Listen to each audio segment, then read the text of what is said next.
¿Qué tal? ¿Cómo andan? ¿Qué dicen? Muy pero muy buenas tardes. Aquí estamos comenzando Que Vuelvan las Ideas. Yo imaginé que la charla previa en Que Vuelvan las Ideas en este equipo iba a tener que ver con las declaraciones de Trump, con el swap con China, que se va a firmar, se firmó, está o no está, con las elecciones y la denuncia de fraude que hace la oposición sobre la narrativa que tendrá el resultado electoral el domingo. Estaban hablando sobre si Marruecos juega bien o no juega bien a la pelota. Estoy a punto de renunciar, pero no, los quiero tanto que los voy a saludar. Mariano Hamilton, ¿cómo anda? Muy buenas tardes. Buenas tardes, Pablo. ¿Qué dice Luis Pablo Giniger? ¿Qué tal, compañeros? ¿Cómo andan? No adelantamos la discusión, la vamos a dar en su... No, de hecho le dije, al aire, esto al aire. Lo paré a Luis para... Claro, ni pudimos discutir. No pudimos carretear. Claro. Pero ustedes no se conocen entre ustedes como yo lo conozco a cada uno, entonces me parece que conozco los argumentos, va a estar entretenido. Eso dentro de un ratito va a ser una discusión filosófica, eso les puedo garantizar. Bueno, ¿qué dicen? ¿Cómo andan? ¿Cómo arrancaron la semana? Lindo fin de semana, con mucho Día de la Madre de por medio. Bueno, con la madre de uno, con la suegra, con mi mujer, así que bueno, cargadito, te diría. En la celebración de corrimos. Se está quejando. No, todo muy lindo, pero bueno, descansar no descansé. ¿Fue fin de semana, posta? Chicos, sí, después cada cual hace. No me di cuenta. No me di fin de semana lo que puede. No me di cuenta si fue un fin de semana. Bueno, 23.8 la temperatura en Buenos Aires y alrededores. La verdad que hay mucha cosa, ¿no? Que dejó imágenes que dejaron que dejó el fin de semana. Y vamos arrancando. Esto ya no es ni novedad, pero sí me parece, para darle un poco de contexto, a qué pinceladas del día y de estos días vamos a dar ahora en la charlita de apertura.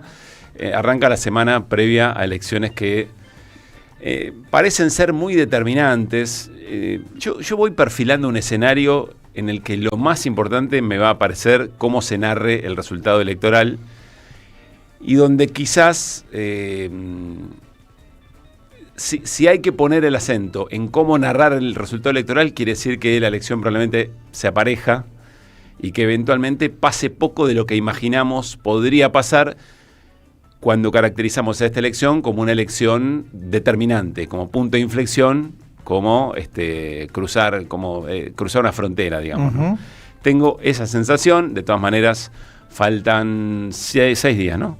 No falta nada. Claro, y al mismo tiempo puede pasar de todo, ¿no? Al mismo tiempo sí, bueno, ¿qué podría pasar a esta altura que no haya pasado? Y estoy tocando madera, estoy cruzando los dedos, ¿viste?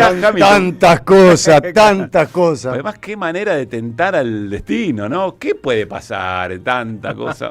Dios mío, qué irresponsable. Hace 2 meses o 3 meses, alguien le preguntaba a cualquier argentino de bien quién era Scott Bessent, no sabía. No, por supuesto, lógico. ¿No? Desde ya. Califica bien para esto que decimos nosotros. ¿Quién es el famoso que nos va a derrumbar la vida? La mayoría de los argentinos nos va a arruinar o mejorar la vida. No lo sabe. ¿Cómo, Luis Paz? Que la mayoría de los argentinos todavía no lo sabe. Bueno, lo sabe más gente que... No, pero quiero decir, mirá el problema que tenemos, ¿no? Además, porque si lo supiera, maneja la economía. Exactamente, porque si lo supiera, si estuviera identificado el rol que está jugando los Estados Unidos en este momento de la Argentina, quizás estaríamos un poquito mejor. Pero bueno, es un problema. Yo creo que efectivamente es un problema. Cuando decimos estamos sobreinformados con las redes sociales, con los canales de televisión las 24 horas, la radio, etcétera, etcétera, me parece que uno se informa de determinada manera. Uh-huh. Y no de la forma que, bueno, uno querría. Es decir, no es lo mismo estar saturados de claro. información que estar bien informados. Así es. Sí, coincido plenamente en esa característica. Bueno, estamos un poco tratando de entender cuál es la jugada del propio gobierno. Hay varias cosas, ¿no? En principio sigue la presión contra el dólar, sigue la presión por más que haya anuncios un poco más formales, tampoco se conoce la firma de ningún documento, ¿no? No, pero ¿por qué lo pusiste en duda? Te iba a repreguntar eso. En teoría está firmado. El anuncio de Adorni es que el swap por los 20.000 millones de dólares está firmado. Bueno. ¿Lo relativizaste? No, me da la sensación que por ahí se tira un lunes el apuro de algo que va a ocurrir efectivamente. Como para contener al dólar. Pero no se puede mostrar el documento firmado.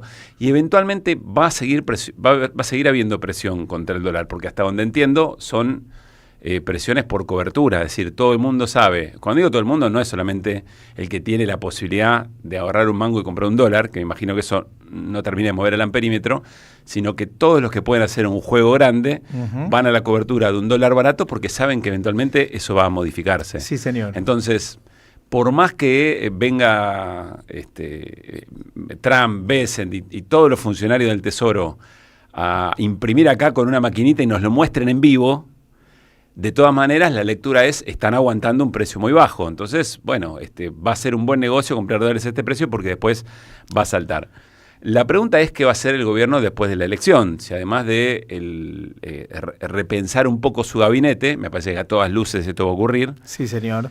Además fue reconocido. Por demanda, claro. Incluso por demanda del propio gobierno de los Estados Unidos, ¿no? Sí, de unos y otros. Pero el gobierno lo reconoció. Sí, lo reconoce. Pero falta bueno, el detalle. Si más allá de eso va a haber lo que viene mencionándose como un reseteo del plan económico. Y si va a ocurrir, ¿cuándo va a ocurrir? ¿Va a ocurrir el 27 o va a ocurrir 3 meses después? Qué sé yo, el manual dice que hay que hacerlo lo más pronto posible, lejos de la elección del 27, porque van a ser malas noticias para la gran mayoría del pueblo argentino, sí, digamos, señor, ¿no? Sí. Más allá de que algunos se van a tener que dar de manera casi obligada, estoy pensando, por ejemplo, en Patricia Bullrich, sí, que entendemos que va a asumir como senadora, ganar va a ganar, quiero decir, electa va a resultar electa. Supuesto claro, va a quedar vacante. Claro. Así que, bueno. Claro, va a quedar vacante. Ahora, dicho esto, no sé cuánto, ¿a quién le está hablando Trump cuando dice Argentina está a punto de morirse? Estados Unidos están muriendo. Están muriendo, a su país están luchando por sus vidas. Claro. Es el textual. Está hablando, claro, está justificando para adentro, no es para... De todas maneras, eso significa que acá la situación no está tan bien como decía, como dice el gobierno. ¿Qué lectura? Me parece que la lectura que se hace de todo eso ya es humo, ¿no? Que todas las declaraciones son humo. Total. Y que lo concreto es saber si va a haber o no un cambio del plan económico. Me da esa sensación. ¿Lo tenés a Trump? Es el 4, ¿no? Dale. Question is, what do you have to say to U.S. farmers who feel that the deal is benefiting Argentina more than it is them, as they are Argentina is fighting for its life, young lady. You don't know anything about it. They're fighting for their life. Están peleando por su vida, nada beneficia a la Argentina, están luchando por su vida. ¿Entendés lo que significa? No tienen dinero, no tienen nada, están luchando tan duro para sobrevivir. Y si puedo ayudarlos a sobrevivir en un mundo libre, me gusta el presidente de Argentina, creo que está tratando de hacer lo mejor que puede, pero no hagas que parezca que lo están haciendo bien porque se están muriendo, etcétera, etcétera, etcétera. A veces está claro a esta altura. ¿No? Sí, bueno, muy con amigos como Trump. ¿Para qué querés enemigos? Pero también me parece, insisto, que ya hay una sobrelectura de lo que significa esto, y es que cada uno está haciendo un poco su juego, que lo determinante es lo concreto y si va a haber o no un cambio de política económica. Me quedé pensando en eso del verso del mundo libre. Yo pensaba que con la caída del... no dijo verso del mundo libre. No, yo digo el verso. Vos decís que él es un dijo verso. Mundo libre y yo digo lo del verso del mundo libre. Con la caída de la Unión Soviética... Yo hubiera imaginado que se acababa, no nos iban a hinchar más con eso del mundo libre de un lado y el resto del mundo oprimido. Y sigue, ¿no? La cantinela sigue siendo la misma. De nuevo, estaría bueno que prestemos atención a lo que ocurre a nuestro alrededor, ¿no? A ver cuál es el mundo que oprime y cuál es el mundo libre. Pero ahí siempre la necesidad de un enemigo, sí, de la construcción de un enemigo o de un otro es fundamental. Hablame de libertad. Si no tenés a quién echarle la culpa, ¿cómo te haces cargo de las cosas que vos haces mal? Claro, pero vos podés decir, es un X modelo, es un modelo que lleva a la pobreza, va en contra del desarrollo. Sí, no estamos a favor del populismo. Exactamente. ¿no? Hay mil cosas para decir. Claro, pero lo del mundo libre es hojarasca. Es hojarasca, humo. Bueno, todo se volvió muy categórico, ¿no? Demasiado categórico, sin matices, sin complejidad, medio que estamos en esa. Francamente, a mí lo que más me interesa, me cautiva, dos cosas que están ocurriendo para mirar hacia adelante. La primera es esa denuncia que hay por parte de fuerzas de la oposición, Fuerza Patria concretamente. Fuerza Patria en particular. Sobre la lectura del resultado electoral. Claro, le presentó a la Cámara Electoral un pedido expreso para que los datos a la hora del escrutinio se vayan presentando provincia por provincia y no en la suma del total de las fuerzas. Y esto tiene una explicación. La Libertad Avanza va en los 24 distritos electorales como la Libertad Avanza. Entonces dice Fuerza Patria, si vos vas a sumar todo eso y después Fuerza Patria va en solo 12 distritos, bueno, va a aparecer La Libertad Avanza, por supuesto, con muchísimos más votos que Fuerza Patria, cuando no necesariamente es así, porque el peronismo va dentro de otros espacios políticos, armó diferentes frentes en algunas provincias, y sin embargo son frentes opositores que van en contra de La Libertad Avanza y con ideas similares a las de Fuerza Patria. Sería injusto no contarlo de esa manera. Y además, Fuerza Patria hace esta presentación con argumentos, porque en el simulacro que hizo la Cámara Electoral el sábado ya lo presentó de esta manera, ¿no? Claro. Sumando La Libertad Avanza en los 24 distritos y Fuerza Patria solo en 12, con lo cual es una preocupación que tiene sentido, ¿no? Se resume a, el gobierno está muy preocupado por cuál va a ser el criterio de ganador del domingo. No por acá, como lo leen en Estados Unidos. Para todo. Si ganás, me quedo, si perdés, me voy. Sí. Lo dijo claramente. Aún poniéndole matices a eso, también internamente va a ser importante no le importa cómo se lee. No le importa lo que piensa acá. Bueno, lo que le importa yo creo que importa todo. Me parece que importa todo. ¿Qué van a pensar el resto de los espacios de la política que se supone que lo tienen que acompañar para darle gobernabilidad? Pero en todo caso, ¿cuál va a ser la lectura? Bessent lo dijo con claridad, ¿no? Un buen resultado electoral para el gobierno es aquel que le permita vetar políticas negativas. Es decir, poder replicar el modo de llevar adelante el gobierno de la manera que lo hizo Milei hasta ahora. Y esto me lleva al segundo dato importante, que yo creo que lo vamos a poder analizar con Carlos en un ratito, que es que el gobierno hizo no sé cuánto se difundió esto, pero el gobierno hizo una reunión con los principales funcionarios de economía en el marco de la Cámara de Diputados, la articuló Martín Menem, el presidente de la Cámara de Diputados, con fuerzas políticas aliadas. No estaba ni el Frente de Izquierda ni ni Unión por la Patria, para tratar de limar asperezas, generar algunos puntos de acuerdo respecto del presupuesto. ¿Estaba Berti?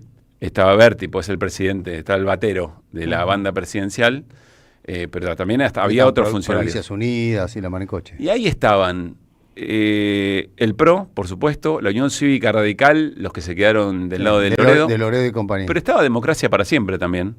Estaba Encuentro Federal. Democracia para Siempre, ubícame. Son los radicales que se fueron de Loredo. O sea, Lustó. No, por ejemplo, Juliano en la Cámara de Diputados. Juliano, Carvajal de Formosa, etcétera. Después había de Encuentro Federal, no me supieron decir bien, porque Encuentro Federal es muy heterogéneo. Yo me imagino que algunos dijeron sí y otros dijeron no, pero es interesante observarlo. La famosa Liga del Interior, el MID, son los que se fueron de Sago, por Santa Cruz, bueno, y otros más provinciales. Para mí ahí hay algo interesante, porque ahí se termina de cocinar un poco qué es lo que va a pasar después de la elección, digamos, ¿no? Quizá todo eso también está supeditado al resultado electoral. Pero bueno, vamos a ver. Ahora se lo vamos a preguntar a Carlos Heller, si estaban todos invitados o no fueron invitados. Y en todo caso, ¿por qué fuerzas políticas con representación en el Congreso irían a una reunión donde saben que otros fueron excluidos? No es solo el gobierno, son los que fueron también a esa reunión, ¿no? Para mí ahí están las dos cosas que es interesante observar en términos de acá a las elecciones y en términos de esa gobernabilidad, etcétera, etcétera. Pero bueno, vamos a ver. Después hay historias de la vida real, de la economía real, que vamos a seguir compartiendo. 4:23, les decía, 23.7, la temperatura en Buenos Aires y alrededores. Yo tengo un poquito de calor en el estudio, pero debe ser que vine al trote. Por ahí no está tan caluroso. Pero es una linda jornada. Recién el miércoles, por ahí un poquito de inestabilidad. Dentro de un ratito, ¿qué más, Luis Pablo Gininger? Bueno, vamos adelantando un poco lo que seguramente traerá mañana Néstor Restivo. Vamos a contar qué es lo que pasó en Bolivia, el triunfo de Rodrigo Paz. ¿Quién es Rodrigo Paz? ¿A qué familia pertenece? ¿Qué antecedentes tiene? Y que, en todo caso, también recuperando lo que Néstor nos viene contando en cada programa, en la previa, en relación a esta elección, ¿qué se puede esperar del gobierno, de esta derecha que competía contra otra derecha, vamos a diferenciar una y otra. Y quiero mencionar el comunicado de los curas de Opción por los Pobres, un comunicado muy interesante, apelando o haciendo una apelación para el domingo que viene. Hamilton, vamos a repasar los resultados deportivos, me imagino. Sí, por supuesto. Tenemos un montón. Tenemos Colapinto, tenemos... Bien Colapinto. Kevin Ramírez, sí. ¿No? Es bueno Revelándose. para charlar, para discutir. Bueno. Kevin Ramírez, que es un boxeador que noqueó a un tipo que pesaba 30 kilos más que él. Así que después les cuento bien de qué se trata el asunto. Tenemos, por supuesto, fútbol de primera. Tenemos, ¿qué más? Primera Nacional. Tenemos fútbol de primera que se jugó y que se va a jugar. Tenemos, por supuesto, también los anuncios de la Copa Libertadores y la Copa Sudamericana. Se vienen definiciones. Claro, que se juegan en esta semanita. Muy bien. Bueno, de todo eso, fuerte Fred Machado, ¿no? Fuerte, muy fuerte. Fred. Sí, dijo que sí, hablaba. Queremos que hable. Iba toda joraca, ¿no? Dijo. Se cae el país, básicamente. Que hable. ¿Por qué? Y no, debe estar ahí en alguna negociación, uno supone. Porque además con una amenaza. Pero lo dijo allá o lo velada dijo o acá, directa. Lo dijo acá un rato antes de que lo fuera a buscar la cana. Con destinatario, a Santiago Caputo directamente. Sí, dice Fred Machado. Si me llevan a Estados Unidos, o sea, quiere quedarse acá, no quiere ir a los Estados Unidos. Si me llevan a Estados Unidos. Pará, igual dice Fred Machado, tampoco. No, tampoco es San Francisco así. Claro, dice el tipo, después habrá que ver. 4:25, hacemos que vuelvan hasta las 6, dale. Ideas que vuelvan. Supuestamente pareciera que el 7 de octubre del año 23 hubiera sido el inicio de una confrontación y de una guerra. Es falaz totalmente. Nuestro pueblo palestino viene sufriendo ya hace más de 75 años, y diría un poco más también, lo que es la limpieza étnica, la colonización, la ocupación territorial. Acá hay un proyecto colonial fundamentalmente. Entonces, cuando a nosotros nos dicen es un problema de allá, no es un problema de allá, es un problema de acá. Es un problema de acá porque tiene también que ver con los proyectos de colonización que se dan desde otros lugares, no por ahí desde lo territorial, pero sí de el querer apropiarse en todo caso de nuestros recursos naturales. Entonces yo creo que la gente está haciendo carne en eso, la sociedad civil se está despertando nuevamente porque ya siente que no es un problema de otros y lejano, es un problema nuestro. Que vuelvan las ideas. Acá hay un proyecto colonial fundamentalmente. Que vuelvan.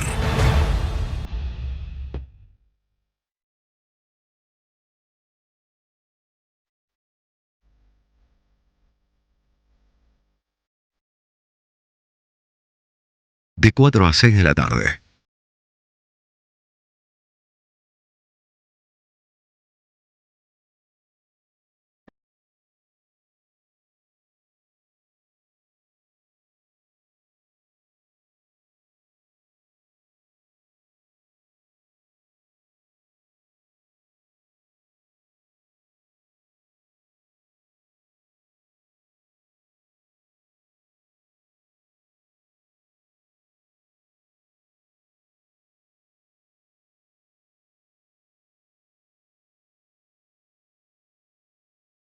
.428 está Gianfranco Maceo en la puesta en el aire, reemplazando a Charlie Escalante. Gracias, Gianfranco, querido, bienvenido, parte de esta familia. ¿Cómo? Un niño. Un joven de corta edad, sí efectivamente. Uf. Le llevo nada más que 40. Metió un 24, lo tiró por la ventana. Nadie le había preguntado, ¿no? Concretamente. No. Muy bien. Aparte fue como un cachetazo. Sí. 24, dijo, canchero. Bueno, le vamos a pedir a Gianfranco que nos comparta la confirmación por parte de Javier Milei en Radio Colega, en Radio Mitre, de que Macri está en los planes. Pero Luis Majul contó cuáles son los planes del gobierno para el expresidente Mauricio Macri. Se los contamos después de escuchar esta ratificación. Dale. Hay algo que es cierto, que nosotros consideramos que algunas áreas no están funcionando como deberían funcionar y que, digamos, evidentemente podemos acordar, digamos, que determinadas personas que tuvieron en el gobierno de él, que son súper experimentadas resolviendo determinados problemas, incorporarlos y sumarlos. Uh-huh. Digo, cuando usted tiene que hacer el seleccionado, pone los mejores. Bien, cuando tiene que hacer el seleccionado, pone los mejores. Según Luis Majul, el cargo muy particular que le van a ofrecer a Mauricio Macri después de las elecciones, hay que ver cómo se da, es enviado especial en el mundo a cargo de cuestiones complejas. Ah, bueno. ¿Qué Me hace pasa? acordar a Patricia Bullrich en su campaña, ¿te acordás? Que tenía joda? un proyecto muy interesante. Sí. Bueno, parecido, ¿Me ¿no? joda? No, bueno, lo dijo Majul, que pero es dejate- vocero alterno del gobierno. Eso me lo saco de encima más o menos lo mismo, ¿no? Enviado especial en el mundo a cargo de cuestiones complejas. Primero, ¿cuáles serán las cuestiones complejas a las que se refiere? Enviado especial en el mundo es extraordinario. ¿Qué sé yo? Gulliver ¿Qué va rama? a recorrer el Embajador mundo. plenipotenciario. Bueno, Marco Polo. Si le permite, si Macri le da a esta nada misma, le da un marco y una acción concreta, capaz que al tipo le sirve. Pero bueno, era para reírnos. Le va a servir para hacer campaña para ser presidente de FIFA, que es lo único que él quiere. Arreglar situaciones complejas. ¿Qué serán las cuestiones complejas en el mundo para Milei? Y para Macri, eventualmente, ¿no? 4:30 de la tarde se suma Carlos Heller, lo presentamos.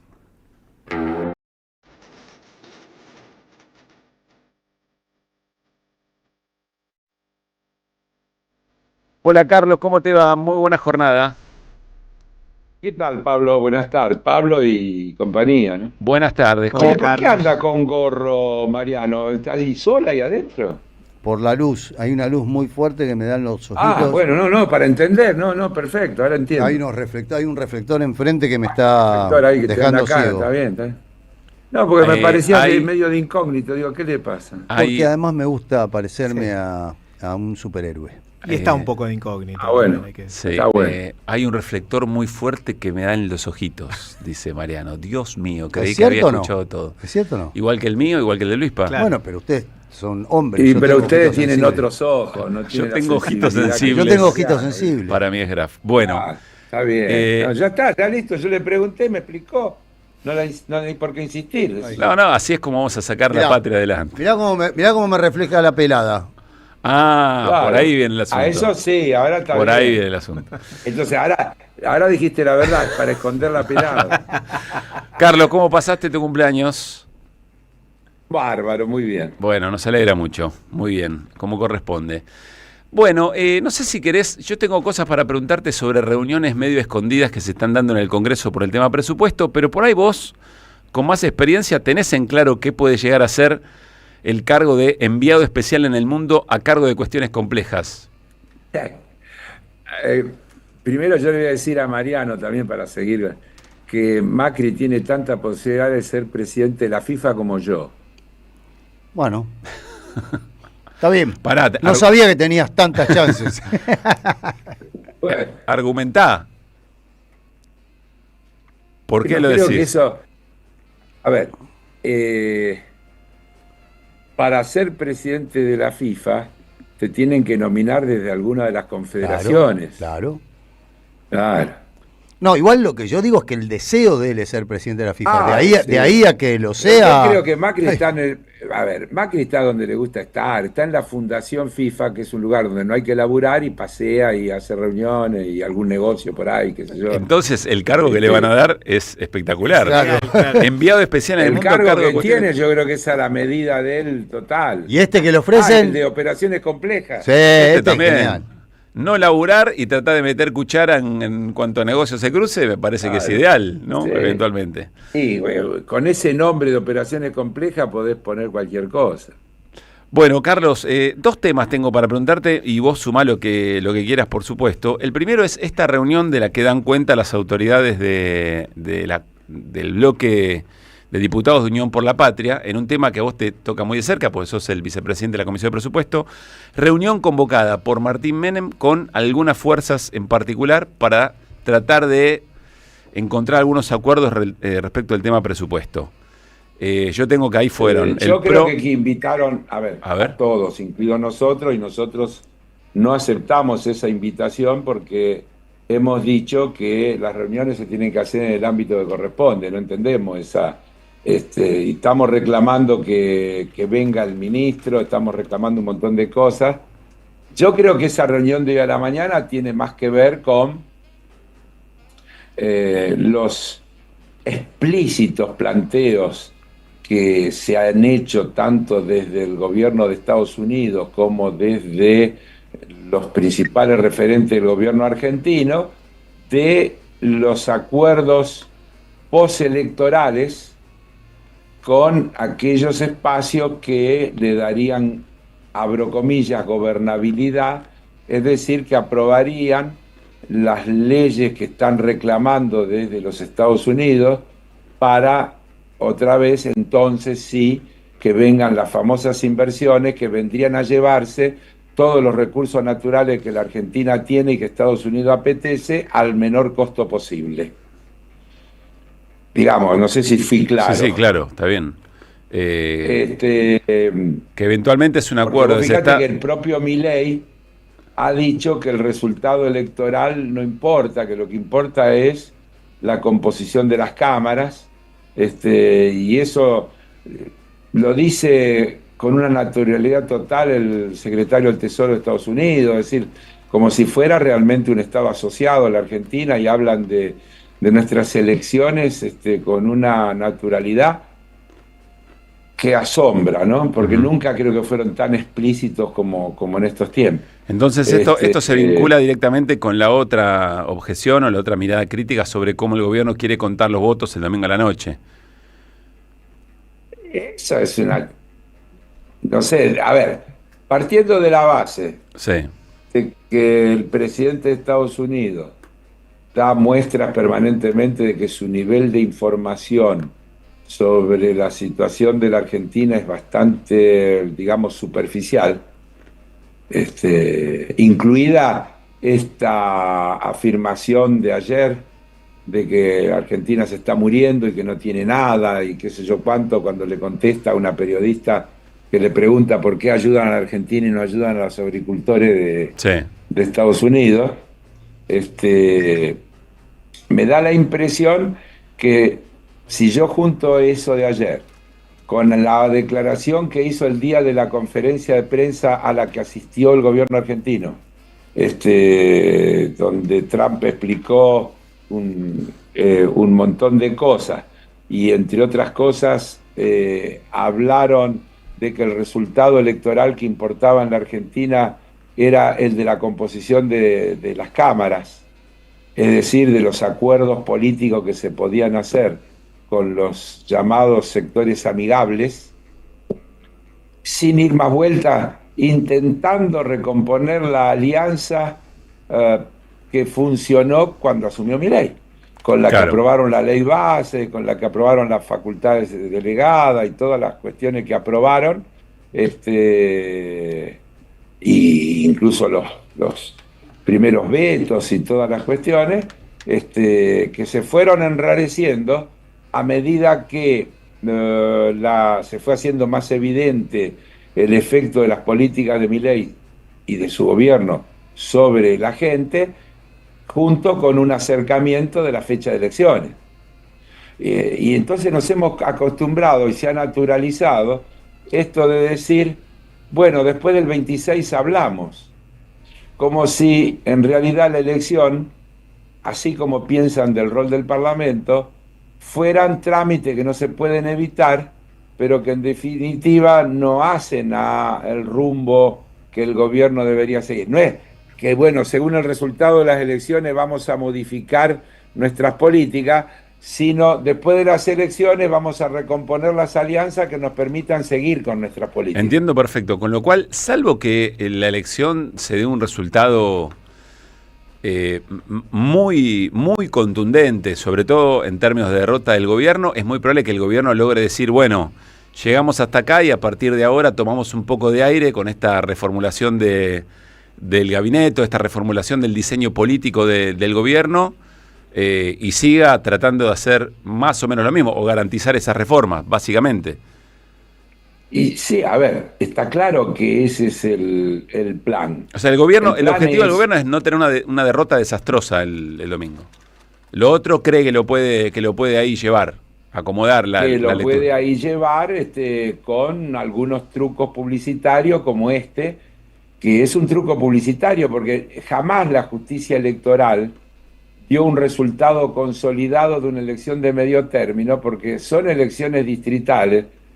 Y esta cosa caprichosa, por ejemplo, ¿cómo podés decir que, digamos, qué sé yo, el gobierno de Formosa no es un gobierno afín a Fuerza Patria. Está claro. O que Capitanich y su espacio que se llama incluso, creo que Frente Fuerza Patria, porque le agregaron la palabra frente, no conforman la misma línea, la misma orientación, y que los legisladores que resulten electos se van a sumar al bloque de Fuerza Patria.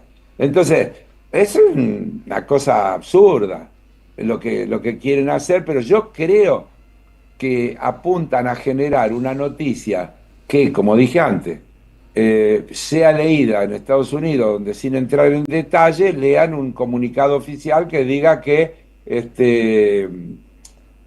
La Libertad Avanza sacó más votos que Fuerza Patria. Que consolidó apoyos para poder seguir adelante, digamos.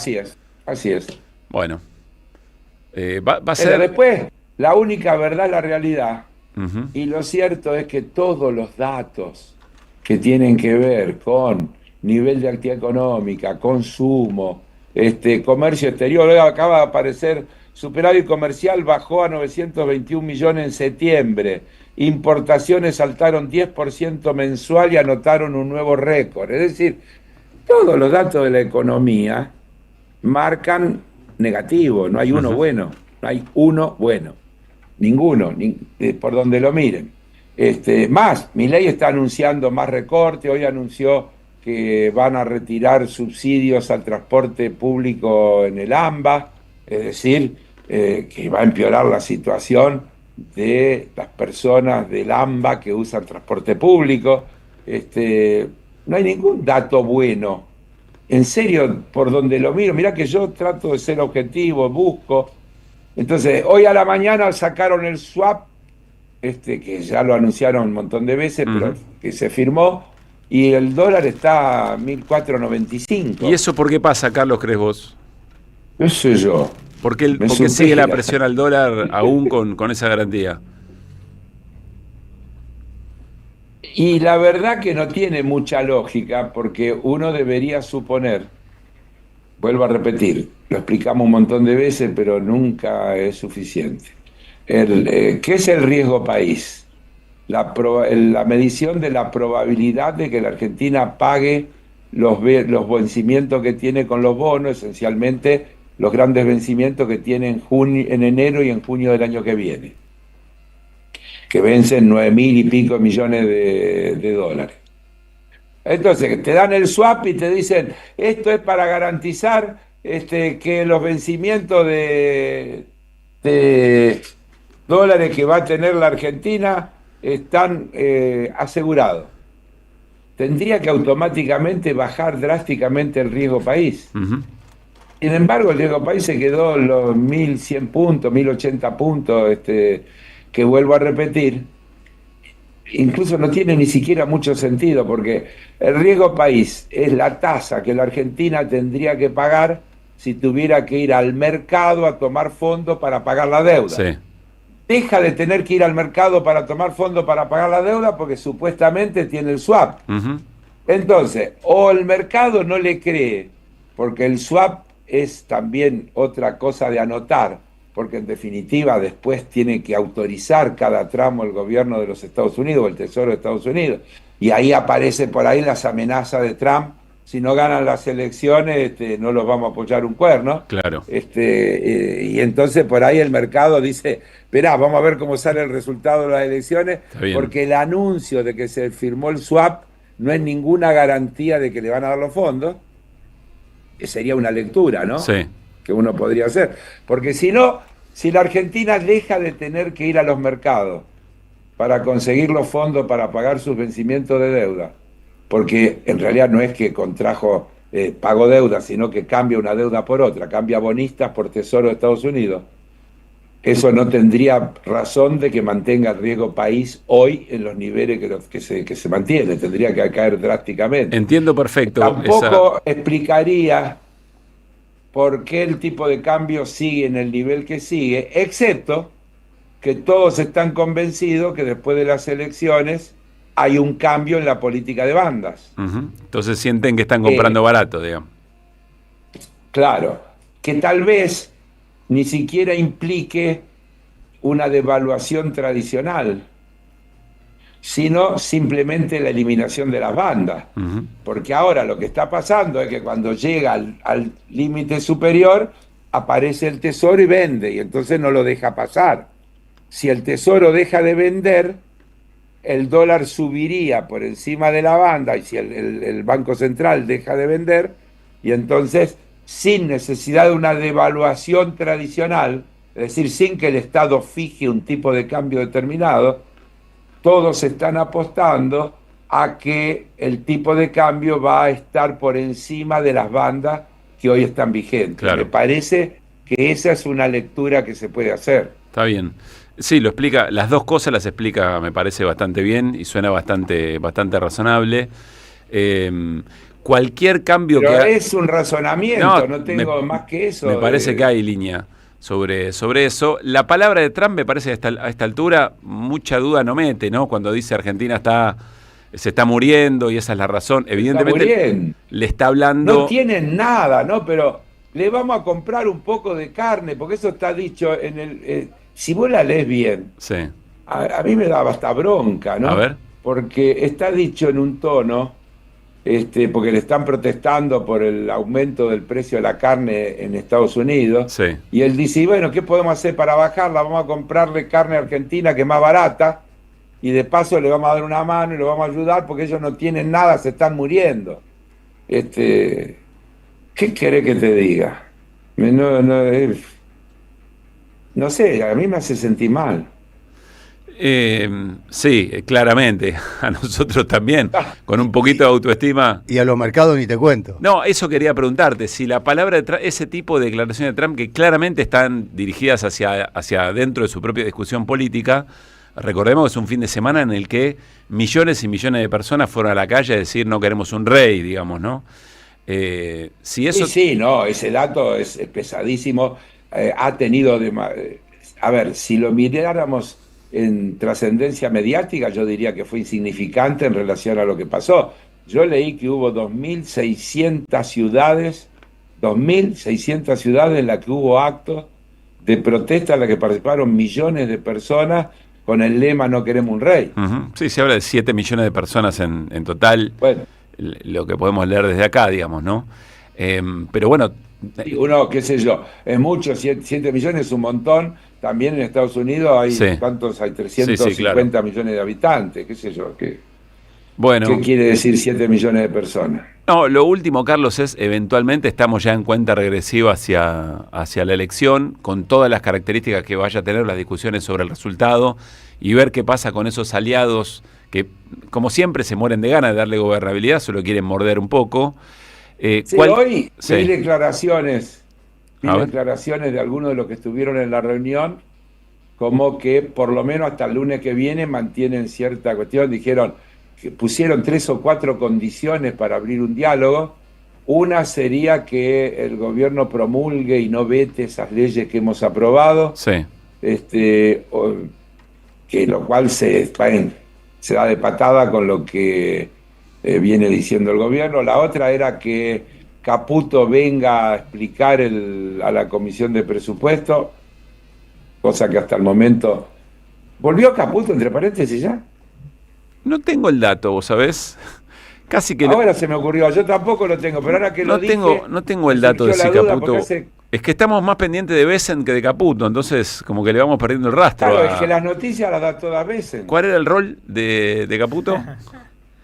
¿Cómo queda ahora, no? ¿Cuál es el...? A ver... No tengo el dato. No, Caputo no se lo nombra entre los cambios. Los cambios que se anuncian para la semana que viene son las del otro Caputo. El apellido Caputo, sí, pero digamos que en el gabinete habría 2 Caputos. Sí, esperá, Caputo se quedó después de la reunión porque había una reunión del Fondo Monetario, del Banco Mundial, y se había quedado ahí en Washington. No tengo en claro si volvió. No, yo tampoco, pero no vi que hubiera vuelto. Que avise si está pero bien, ya sé ¿no? Como... Dicen que le abrió una oficina ahí en la Casa Blanca, una que dice Argentina, y él reporta, es uno de los tantos funcionarios que reportan a veces. Yo creo que la oficina lo abrieron acá, Mariano, pero puede ser. Claro, yo también creo que la oficina es acá. Pero puede ser, puede ser. Entre paréntesis, hoy nos anunció el amigo Lamelas que a principios del mes que viene estará en la Argentina. Sí, habíamos dicho, ¿no?, que iba a llegar después de las elecciones. Después de las elecciones. Sí.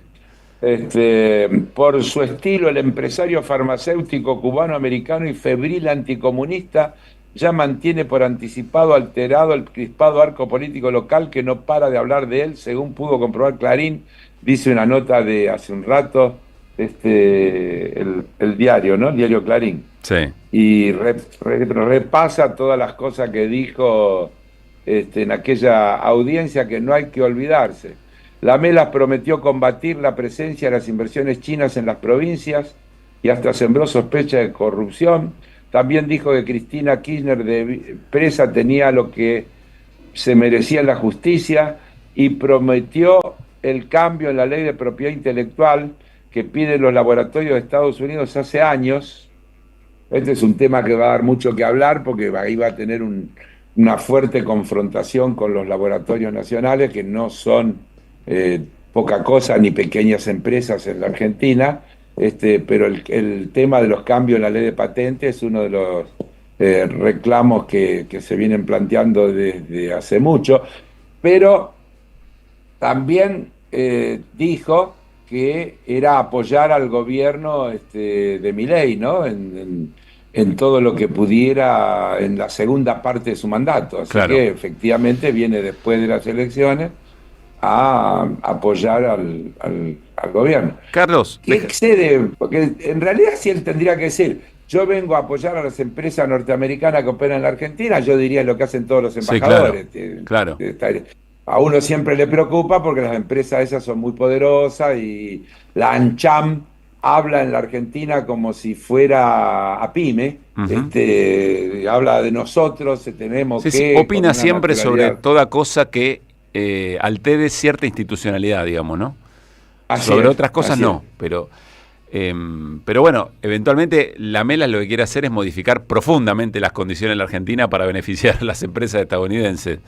Eso no. Claro, el problema no es que lo quiere Lamelas, el problema es que el presidente argentino reiteró que nuestra alineación con Estados Unidos es absoluta e incondicional. Sí, sobre lo cual no hubo tampoco mucha expresión negativa por parte de esos sectores que hoy fueron a esa reunión con Menem, ¿no? Y no.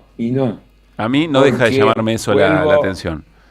Yo a veces yo mismo digo, otra vez dije lo mismo.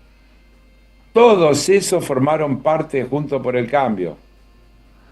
Todos esos formaron parte del amplio espectro legislativo que acompañó al gobierno de Mauricio Macri. Está bien, pero habrás visto, Carlos, que pasó Melconian y dijo, esto es neocolonial. O sea, para Melconian es entrega de soberanía, digamos. No. Sí, Melconian no era de Juntos por el Cambio. ¿Cómo no? No, era del PRO. Y estaba con Macri, era funcionario de Macri en el Banco Nación, si no me equivoco. Sí, pero no, está bien, fue funcionario en el Banco Nación. Sí. Fue presidente del Banco Nación. Después ¿Y no era candidato de ministro de Economía? Después iba a ser el ministro de Economía si ganaba Patricia Bullrich. Exactamente. Iba a ser el ministro de Economía. Sí, yo estuve en una reunión donde presentó el plan económico que iba a llevar adelante, organizado por Editorial Perfil. Mirá vos. Donde Melconian presentó... Pero Melconian al lado de estos muchachos es Marx. El lanzamiento del Canal E, creo. Carlos, el lanzamiento del Canal E, Melconian dio una conferencia donde presentó lo que iba a ser, digamos, su programa si Patricia Bullrich ganaba Mariano? las elecciones. No, decía Carlos que Melconian al lado de estos muchachos es Marx, ¿no? Bueno, que cuesta la comparación. No, está bien, pero digo, al lado de estos muchachos. Me fui al techo de la banda, boludo. Me fui al techo de la banda. De lo que vos decís. A ver, con Melconian vos podés estar de acuerdo o no, pero tiene una cierta coherencia en algunas de las cosas. Yo en general estoy en desacuerdo, pero mantiene como una cierta línea de coherencia y como algunos límites que no ha pasado, para decirlo bien cuidadosamente, como algunos límites que no ha pasado. Por eso, ahora, cuando Melconian dice este gobierno neocolonial, yo me animo a decir que la propuesta que le escuché ese día, si ganaba Patricia Bullrich, no era muy diferente de lo que está haciendo Milei actualmente. Claro. Más allá de los dichos, porque es más fácil decir esto es neocolonialismo cuando lo hace otro que pensar en lo que hubiera hecho si hubiera sido él. Claro, el objetivo era parecido, quizá los métodos hubieran sido algo distintos, eventualmente. Sí, claro, pero como fueron distintos los del macrismo. Está bien. También es cierto que él se va en la gestión del Banco Nación, con una gestión que en general fue calificada como aceptable, incluso por los trabajadores del Banco Nación, con una buena relación. Es decir, es difícil emparentarlo linealmente con lo que está pasando ahora, digamos. Tiene matices. Bien, Carlos, la última antes de cerrar. Lo mencionaste a la pasada noticia de este rato, superávit comercial bajó casi $1.000 millones, y parece que es récord el aumento intermensual, o sea, comparado con el mes pasado, cerca del 10%. Claro, porque lo que crece es el tema de las importaciones que siguen creciendo. ¿Eso qué implica? ¿Menos dólares? Y eso implica menos dólares en uno de los temas más sensibles y críticos que tiene la Argentina. Es decir, imagínate, si te quedás, nosotros venimos de 2023 con un altísimo superávit comercial, bajó en el 2024 bastante, y ahora estamos casi yendo al equilibrio, porque te das cuenta que es muy poquito, 921 millones de saldo positivo, sí. Es muy poquito. Entonces, para lo que viene siendo el comercio exterior argentino. Y por eso también es presumible que el atraso cambiario no sea sostenible en cualquiera de las hipótesis que se manejan después de las elecciones. Claro. Por eso yo dije, no sé si va a haber una devaluación al estilo clásico o una eliminación de las bandas, o una ampliación de las bandas con tal magnitud que permitan que la banda superior pueda seguir sin intervención. Pero que algún cambio va a haber significativo ahí, yo casi diría que no tengo duda. Y eso puede traer modificaciones, porque efectivamente, si sigue subiendo el tipo de cambio, de pronto un montón de cosas deja de ser negocio importar.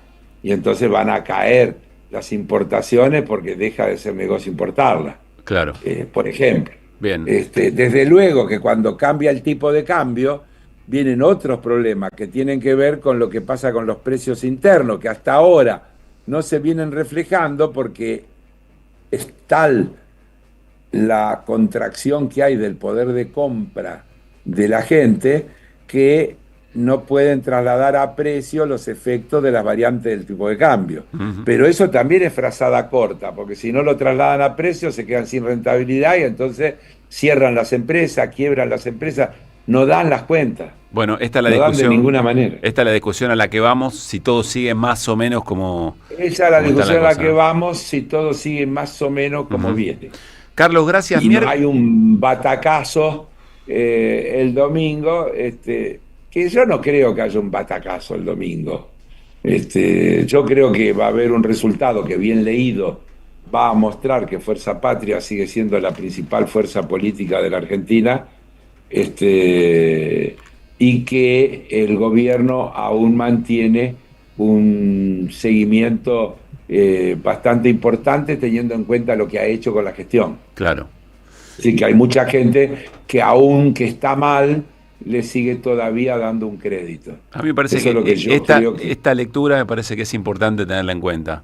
No un batacazo que te descompagine un poco la escena, que seguramente le dé aire al gobierno. La oposición se establece estrictamente en Fuerza Patria, o ese frente bastante amplio, y el gobierno tendrá un poco de aire para ir hacia estas novedades. Y la discusión será esa, ¿no? Porque se le viene poniendo a la elección la idea de un por sí o por no, una cosa por el estilo, y quizás haya algo ahí en el medio vos fijate que coincido, Carlos, por lo menos por los datos coincido. Los de Provincias Unidas volvieron a ratificar que son oposición, pero a mí me gustaría escuchárselo la semana que viene. Bien. Bueno, si tienen que aclarar tanto que son oposición, te hacen dudar, ¿eh? Bueno, por eso yo dije, me gustaría escuchárselo la semana que viene, pero más que escuchárselo, porque hasta podrían declarar. Quisiera ver, porque en lo que leí hoy, de los trascendidos de esa reunión que hubo en las oficinas del presidente de la Cámara de Diputados, entre otras cosas se habló de darle largas al debate y de tratar de que sea una próxima composición del Parlamento la que dé el tratamiento del presupuesto. Claro. Y eso ya podría ser una forma de oposición constructiva, sin dudas, comillas, oposición constructiva. Sin dudas, sin dudas. Bueno, vamos. Digo, para que después veamos y digamos, pasó o no pasó. Va a ser interesante tener esto en cuenta, me parece, para la charla de la semana que viene. El miércoles, si cerramos, Carlos, ¿el miércoles hay comisión? El miércoles hay comisión, pero creo que a la hora de nuestro espacio vamos a estar Bueno, libres. Muy bien. Entonces, el miércoles seguimos la lectura y a ver si se sostiene todo esto que estamos... Sí, porque ya el viernes, viendo. Si hablamos de fútbol. Sí, señor. Sí, señor. Mejor hablar el viernes de fútbol, ¿no? Yo no, yo yo no tengo problema en hablar de fútbol siempre, Caruso, no me corrás porque no tengo problema nunca. Bueno, Carlos, hasta el miércoles entonces, abrazo grande. Chao, que les vaya bien, abrazo. 5 de la tarde, 1 minuto. Quiero decirles antes de irnos a la pausa que en un ratito viene Ulises Gorini. Ulises Gorini es colega, es periodista, es el director del periódico Acción, pero además acaba de publicar Eve, la biografía, una biografía de Eve de Bonafini, editorial Marea, y es especial y es importante porque, reconocido por la propia Eve, Ulises Gorini hizo la narración, yo diría, más compleja en el mejor de los sentidos, de todo el recorrido de las madres en su libro. La lucha de las madres, que tenía 2 momentos, ¿no? Hasta la recuperación de la democracia y después. A través de esos 2 libros, de esos 2 tomos, se puede recorrer toda la historia desde la dictadura hasta casi nuestros días, les diría.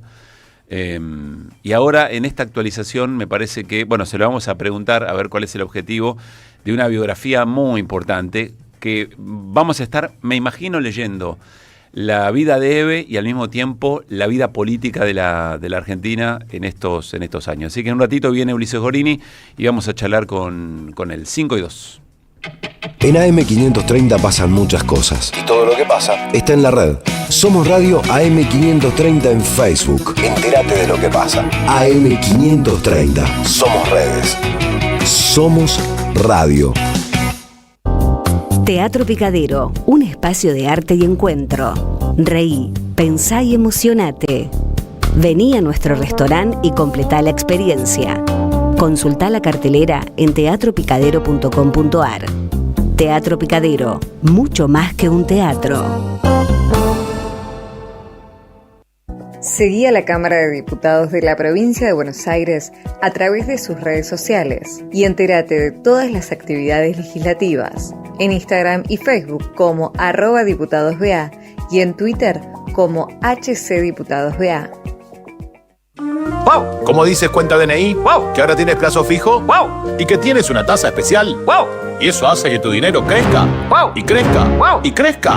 ¡Wow! Pará, ese último wow no entendí. ¡Wow! ¡Ah! ¡Que crece! Cuenta DNI. Tu plazo fijo de Banco Provincia es realmente wow. ¡Wow! Conoce más en bancoprovincia.com.ar. Los lunes a las 22, escuchá el programa de la revista Amartya. Amartya, una revista papel hecha radio. AM530. Construimos comunidad. Buscamos la verdad siempre. Proveedor Hogar. Te acercamos la oportunidad de equipar tu casa al precio más bajo. Escribinos al 11 44 15 25 40. Proveedor Hogar. Trabajamos para estar cerca tuyo. ICBC. El futuro nos inspira. AM530 Somos Radio. Buscamos la verdad siempre, siempre. Ideas que vuelvan. Que vuelvan las ideas. Hoy quien más está sufriendo la pobreza es esa clase media-baja muy empobrecida, con, digamos, una pérdida grande del peso, la gente que no tiene ahorros en dólares, gente de laburo que vive al día, mes a mes, quincena a quincena.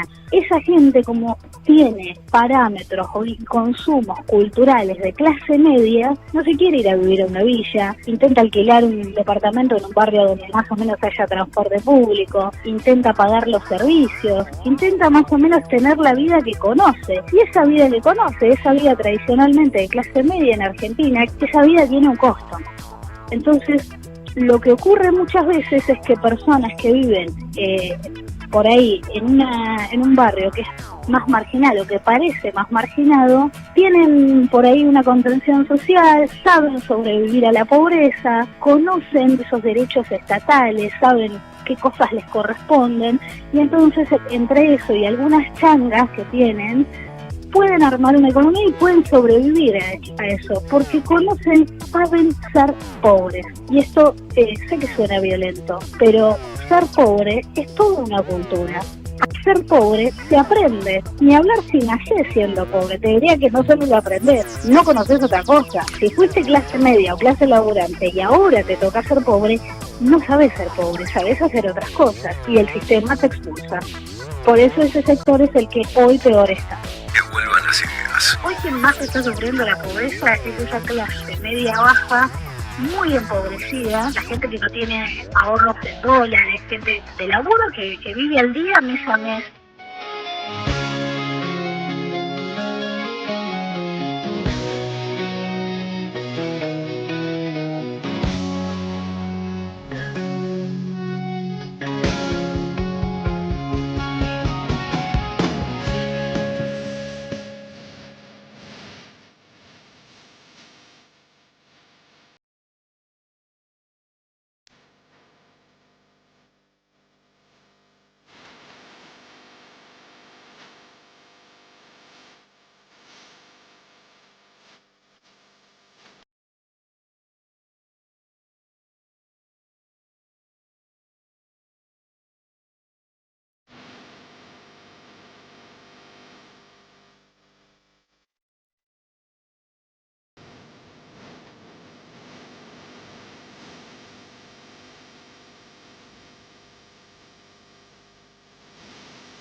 Cinco de la tarde, 8 minutos, Guns N' Roses suena en la 530. Estuvieron por Huracán, ¿no? Así es, estuvieron en Parque de los Patricios, 2 recitales dieron. Estuve hoy charlando con Huguito, nuestro amigo Hugo, sí, señor. Del Centro el Cultural diminutivo de la Cooperación. Es como decirle Chiquito Romero, ¿no? Así es, le encantó. Dice, fue un gran recital. Imagínatelo ahí en el pogo. No, yo lejos. Sí, lejos. O te mejor correrse. O te trepas a él sí, para ver mejor. Bueno, muy bien. Pero me lo perdí, ¿está toda la banda original? Sí, Guns N' Roses. Están todos vivos, aunque parezca mentira. No, está bien, pero no sabía que estaban. Y está sonando muy fuerte que el año que viene, marzo creo que es el mes. ¿Que vuelven? AC/DC. Ah, sí, eso lo leí. Epa. Mi pibe me pidió, quiero ir a ver AC/DC. Y bueno. Y yo dije, algo bien hice en esta vida, ¿sí? Allí nos veremos. venimos con Duki, y de repente dice, ¿quiere ver? Y sí, tocan. Bien. Muy bien. Bueno, en un ratito... ¿Qué tiene? 42 tu hijo, ¿no? Creo que no.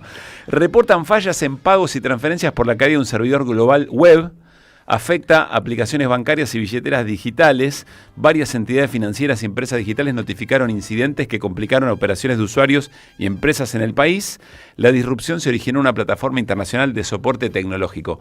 No nos vamos a meter en esto, pero a mí me da siempre un cagazo que alguien tenga la capacidad de apretar un botón, meter un gusanito, pero es tal cual, y se caiga todo. Así ocurrió en el día de hoy. No sé si fue el caso de ustedes, pero quien tuviera que hacer una transacción por una de las billeteras virtuales más conocidas, la más conocida te diría, en un momento no funcionaba. Entonces alguien puede decidir en determinado momento, voy a cerrar esta billetera. Hay una serie. La abro en una hora. Hay una serie en Netflix que habla sobre esto, que corta la luz en todos lados, corta la energía en todos lados y te hace hacerte preguntas, digamos. Sí, ¿no? Claro. Pero bueno. Bueno, 5:10 de la tarde, Nico está obsesionado con la crocante. Me hace acordar ¿cómo era el encargado? Sí. A Franchella. Sí. Cuando le habla. Pobre Nico, che. No, ¿por qué? No por Franchella, por el personaje del encargado. No, te liquidó. Pero cuando le dice al que hace inversiones por todos lados, en cripto, no sé qué, dice, no, perdiste como 15%. Yo, arriba de la otra. Es muy bueno. Bueno, arrancamos el resumen deportivo con Mariano Hamilton. Bueno, ¿qué tal? ¿Cómo les va? Muy bien, Mariano. Gracias. Hola, Mariano. Hola, Luis, hola, Pablo. Vamos a arrancar con un video que se hizo viral, hagamos viral la prevención de Banfield. Sí. Vamos a escuchar primero, ¿qué hacemos, Nico? ¿Primero el tuit o el video? Primero vamos a leer el tuit. Bueno. A ver.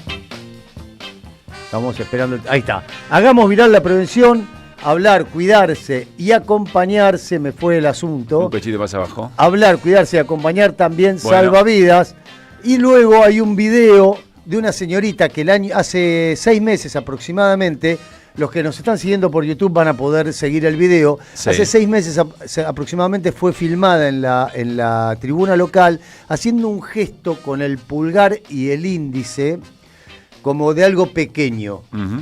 Y todo el mundo, ese video se hizo viral hace exactamente 6 meses porque se pensaba que se estaba hablando del miembro viril de su novio.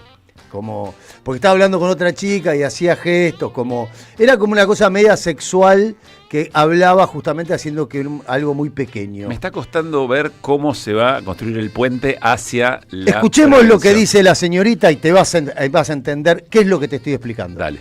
Te invita a representar a tu club. ¿Se acuerdan de este video? En la Copa de Penales de la Liga. Sí, soy yo. Mi nombre es Gisela, soy hincha de Banfield, hace más de 20 años que vengo a la cancha y venimos siempre en familia. Hace 1 año y medio que vengo controlándome unos nódulos y me hago mamografía y ecografía cada 6 meses. Bueno, lo que les estaba contando era que era una noticia agradable porque me había dado bien el resultado. Por eso hago el gesto de que tengo un nódulo en la mama. Le contaba la experiencia de la mamografía específica que me habían hecho para controlar ese nódulo que ya venía controlando. La verdad que el video fue sacado de contexto. El gesto que yo le hacía a mi amiga era la situación que uno pasa cuando te hacen una mamografía. O sea, el que me conoce sabe que tal vez yo no estaba hablando de nada raro, pero el que no me conoce fue muy agresivo. A veces hay que pensar un poquito antes de subir algo, hay que pensar en la otra persona. Por medio de este video queríamos invitar el día 25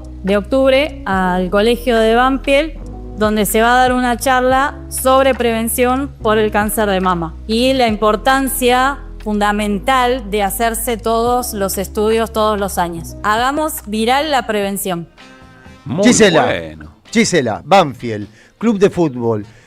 Esto es una de las razones por las cuales queremos que sigan siendo sociedades civiles sin fines de lucro, por este tipo de cuestiones, seguramente una sociedad anónima no se va a preocupar demasiado. Muy buena la reacción creativa de Banfield, y muy bueno que además de la propia prevención casi que es una alerta general, che, guarda cuando andan boludeando y subiendo cosas, piensen en tiene la doble afectación de los demás, ¿no? doble vía, digamos, bueno. doble vía el mensaje. Bueno, Argentina perdió... Bien Banfield que ganó, además. Banfield ganó. Argentina perdió 2-0 con Marruecos la final del Mundial Juvenil. Esto generó un debate y una discusión aquí en el seno de que vuelvan las ideas, porque Luispa dijo que Marruecos...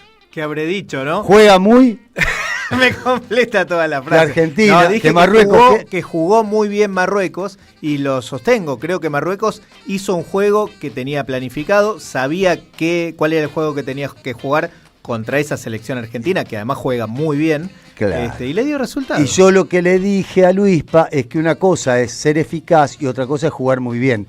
Marruecos fue un equipo muy eficaz y supo defenderse bien. O sea, hizo una parte de la tarea la hizo muy bien, que fue defenderse. Insisto, y después fue eficaz. Creo Argentina que jugó bien. Insisto, creo que jugó bien Marruecos. No, porque vos te sostenés perdóname que te interrumpa, pero vos te sostenés en que jugó muy bien en el respaldo que te da el resultado. No, de ninguna manera. Creo que jugó muy bien. Se conectaron muy bien sus jugadores. Estaba todo el saque incluso largo del arquero al jugador estaba muy bien planificado. Había pases entre ellos, conexiones. No es que era únicamente un patadón del arquero y que le agarre el 7 el Simin Ronaldo que tenía Marruecos, sino que había, de hecho los mismos jugadores de Marruecos eran muy habilidosos. No, creo que el equipo de Marruecos jugó bien, hizo ese juego, no sé si lo hace siempre, porque es la primera vez que lo tiene 32% de dominio de pelota, de control de pelota. Con lo cual es una decisión. Es una decisión estratégica, juega así Marruecos.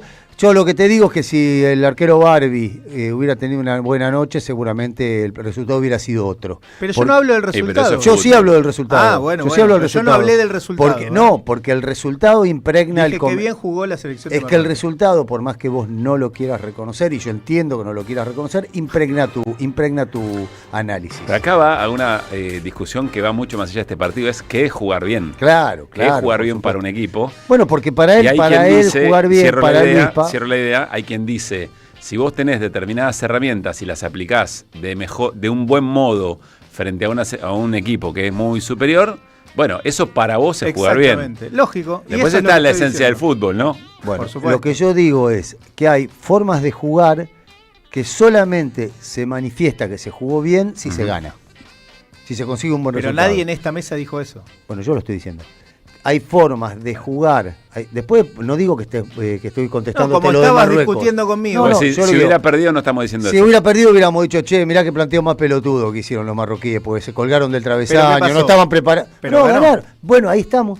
Pero ganó. No, pero digo, estás suponiendo una situación que no, pero no yo se digo, dio. Porque cuando un equipo defiende bien y va a Riestra a la cancha de River, llega 2 veces y después todo el tiempo está colgado el travesaño. Vos decís, che, Riestra juega bien. Pero cuando Riestra le ganó a River, no dije qué bien juega Riestra.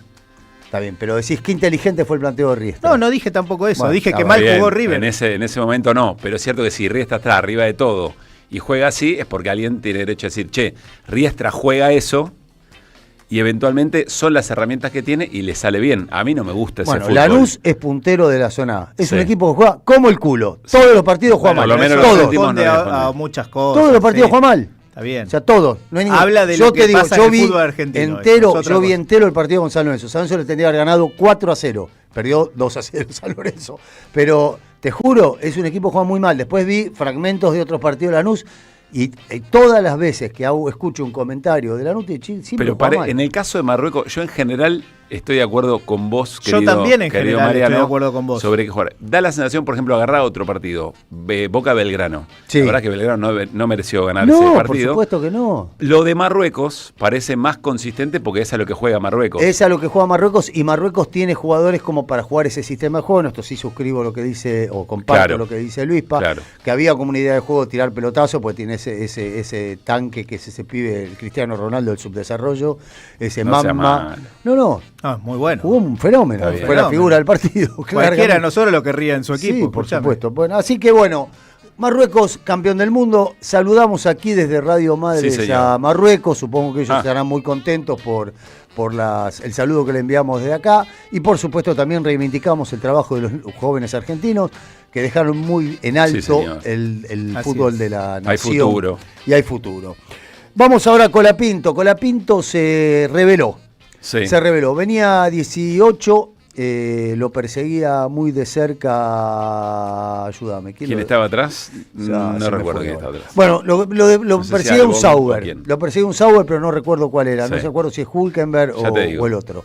La cuestión es que lo perseguía un Sauber y lo tenía muy a punto. Colapinto le venía descontando a Gasly 8 segundos, le descontó 8 segundos en 10 vueltas, es decir, andaba más rápido Colapinto, y en un momento desde el equipo de Colapinto dicen: ambos coches están cuidando sus gomas y el combustible. Bortoleto te suman. Bortoleto con Sauber, ¿no? Sí. No sé, acá un oyente que no deja el nombre, muchas gracias. Muchas gracias. Sí, yo me acordaba que era un Sauber, un auto verde, pero no me acordaba el nombre del piloto. Y entonces... Bueno, le dicen, ambos equipos están cuidando, ambos coches están cuidando las gomas y el combustible. Solo mantengamos las posiciones. A lo que Colapinto dijo, ¿qué?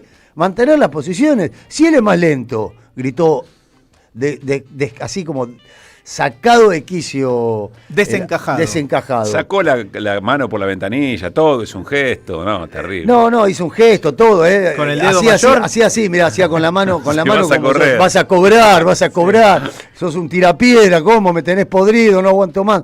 Bueno, la cuestión es que en un momento, cuando ya Bortoleto lo estaba apretando a Colapinto y lo tenía a 4 décimas atrás, Colapinto dijo, me saco este moplo que tengo adelante, y se tiró a pasarlo en una maniobra bastante complicada. Muy que tuvieron rueda a rueda. Y dice, para una maniobra en la que incluso Gasly, a su compañero de equipo estamos hablando, ¿no? Que Gasly incluso la respeta, porque podría haber ocurrido cualquier cosa en ese momento. ¿Qué cosa respeta Gasly? Respetó, no lo tocó, hizo lo posible para no tocar. Se cuida el mismo también. Está bien. Gasly le dice al equipo, ¿qué ya habíamos dicho? Dijeron que mantengamos las posiciones, ¿por qué me pasa? Bueno, no le contestaron, y cuando termina la carrera estaba bastante enojado Gasly, pero bajó la espuma y dijo, yo no voy a hacer comentarios, esto lo vamos a resolver dentro del equipo, y Colapinto dijo, nosotros hicimos lo correcto. Hubo un comunicado de Alpine. Eso me lo perdí. Dimos instrucciones a los pilotos para que mantuvieran posiciones, ya que estábamos gestionando el combustible y los neumáticos. Como equipo, cualquier instrucción desde el muro de boxes es definitiva. Hoy estamos decepcionados porque esto no ha sido así, por lo que es algo que revisaremos internamente. Bueno. O sea, le tiraron un balde de mierda a Colapinto diciendo, vos estuviste mal. Pero está bien, ¿no? Hay una decisión de equipo, escúchame. Sí, pero una decisión... cada uno hace lo que quiere. No, pero es una decisión que... Es una decisión de equipo que era... cualquier porque son fanas de Colapinto. Sáquense a Colapinto del medio. Bueno, saco a Colapinto del medio. Todos los comentaristas internacionales de Fórmula 1, desde la revista de F1, el sitio oficial de la Fórmula 1, todos, nadie entiende la orden de Alpine. Bueno. Nadie, hay una orden que todos dicen, es inexplicable. Que es preservar. Pero es inexplicable porque dicen, vos tenés un auto que anda, le descuenta 8 segundos en 10 vueltas. Y es preservar al conductor que tiene firmado contrato ya para adelante seguro. Es eso. Porque Colapinto lo viene pasando a Gasly bastante, claramente, de manera muy regular. Cambiamos de página. Kevin Ramírez, 90 kilos 200, le ganó a Dante Stone, se llama Dante Stone, de 120-600 y 12 centímetros más alto. ¿En qué es esto? Es el Grand Prix del Consejo Mundial de Boxeo que se realiza en Qatar, en Dubái, perdón. Que la cuestión es que este muchacho, Kevin Ramírez, este argentino, es de la categoría crucero y decidió subir a la categoría pesados para poder competir en este torneo. La cuestión es que le ganó las semifinales al amigo Dante Stone y ahora va a pelear contra el bosnio Ahmed Krenjic, que pesa 124 kilos. Es decir, es más pesado que el otro. Van a competir ahora dentro de 2 meses. Muy bien. Así que, bueno. ¿Fútbol querés algo o no? ¿Nos queda para después? ¿Dejamos para después fútbol? Dejamos para después fútbol. ¿El repaso? Y tenemos también Primera Nacional, tenemos de todo. Me encanta esta música. Vamos.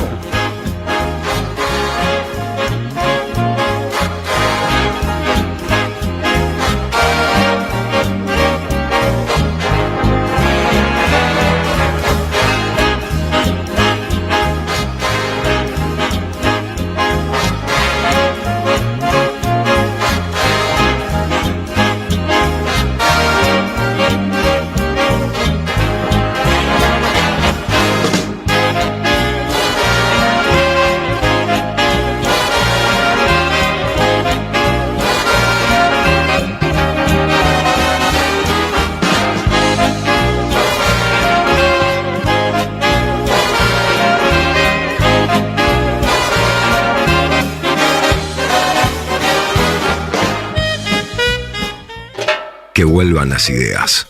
Hasta las 18. Dinámica e información. Regreso informativo. Que vuelvan las ideas. Que vuelvan.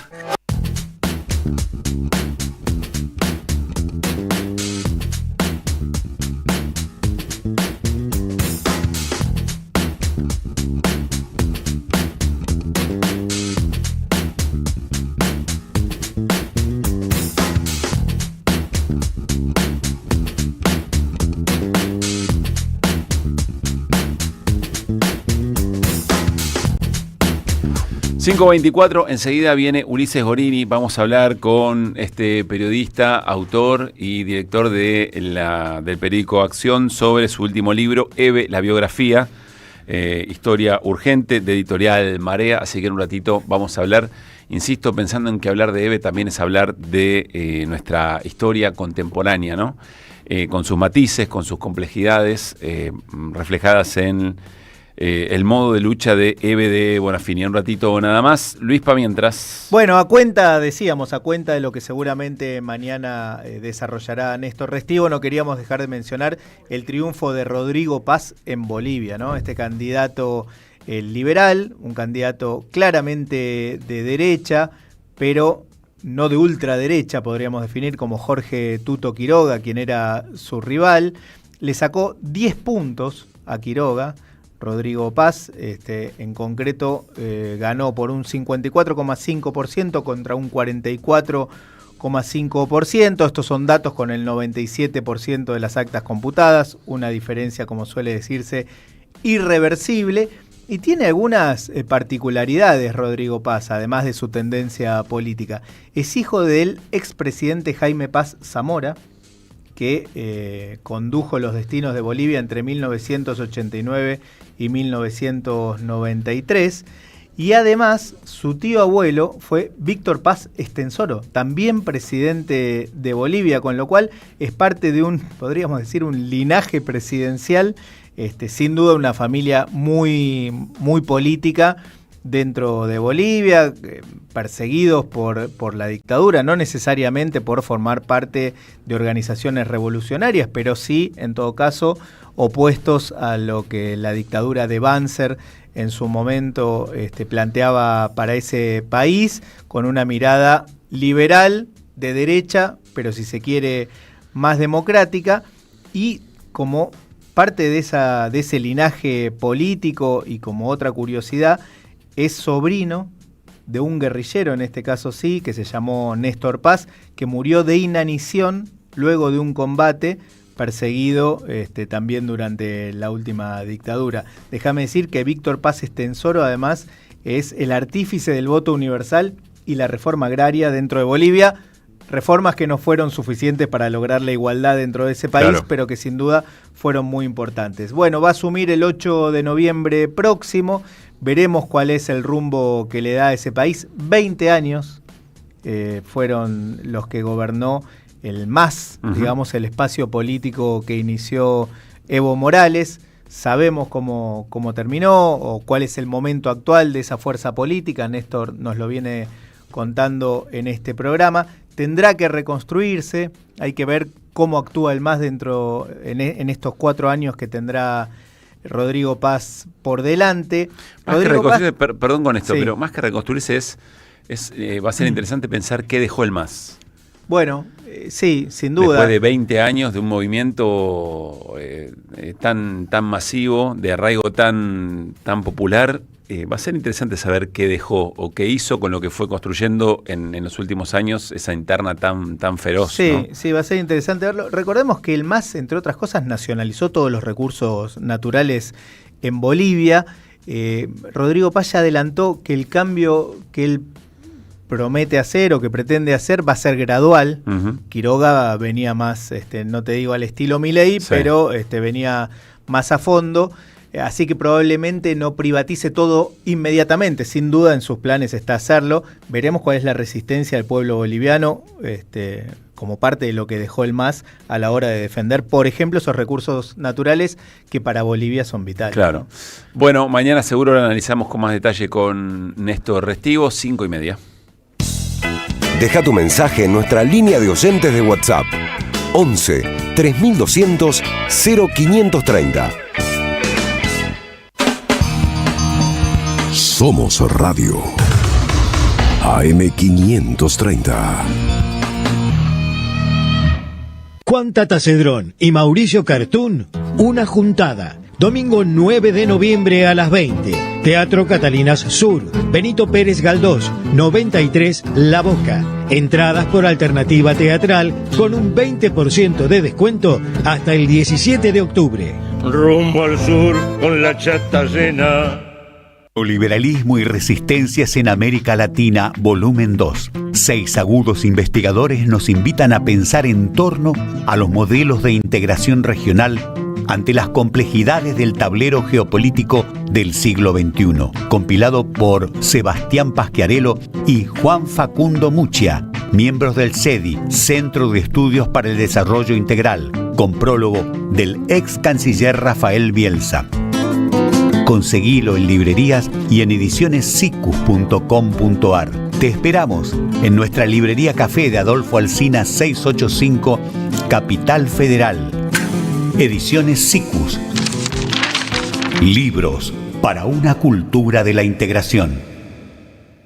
¿Sabías que estás increíblemente cerca de una de las catedrales más importantes del mundo? ¿De un teatro a la altura de la Scala de Milano? ¿De un museo de ciencias naturales tan impactante como el Smithsonian de Washington? ¿De un parque infantil que inspiró al mismísimo Walt Disney? ¿Y de la primera ciudad planificada de Latinoamérica? Sí, todo eso lo encontrás en La Plata, además de una increíble gastronomía, los mejores planes y plazas diseñadas para enamorarte. Redescubrí La Plata. Estamos acá, increíblemente cerca. Municipalidad de La Plata. El grito y el silencio en su cuarto mes. Selva Palomino y una historia poco conocida de Julio Argentino Roca. Una obra donde la memoria no se apaga y las voces no se callan. Con Gabriela Villalonga y Luciana Procaccini. Dirige Fabi Maneiro. Viernes a las 20:30 en Andamio 90. Paraná 660. Entradas por alternativa teatral. La marca líder en Argentina de filtros de aceite, aire y combustible para tu auto se llama Prix.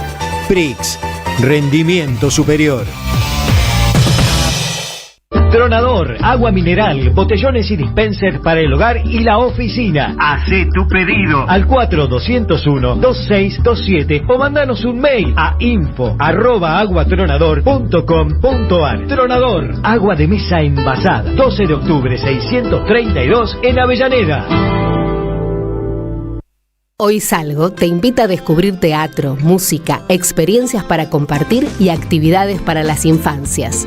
Suscríbete en hoysalgo.com.ar y empezá a disfrutar desde hoy descuentos exclusivos pensados para vos.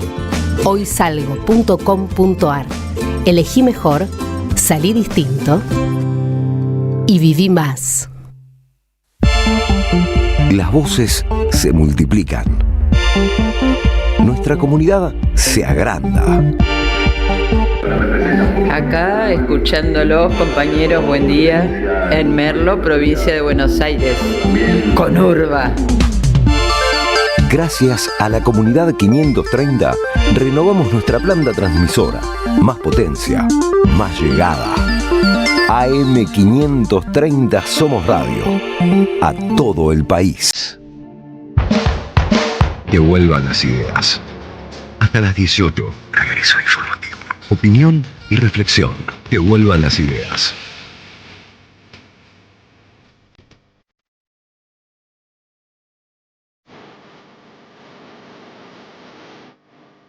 Que vuelvan.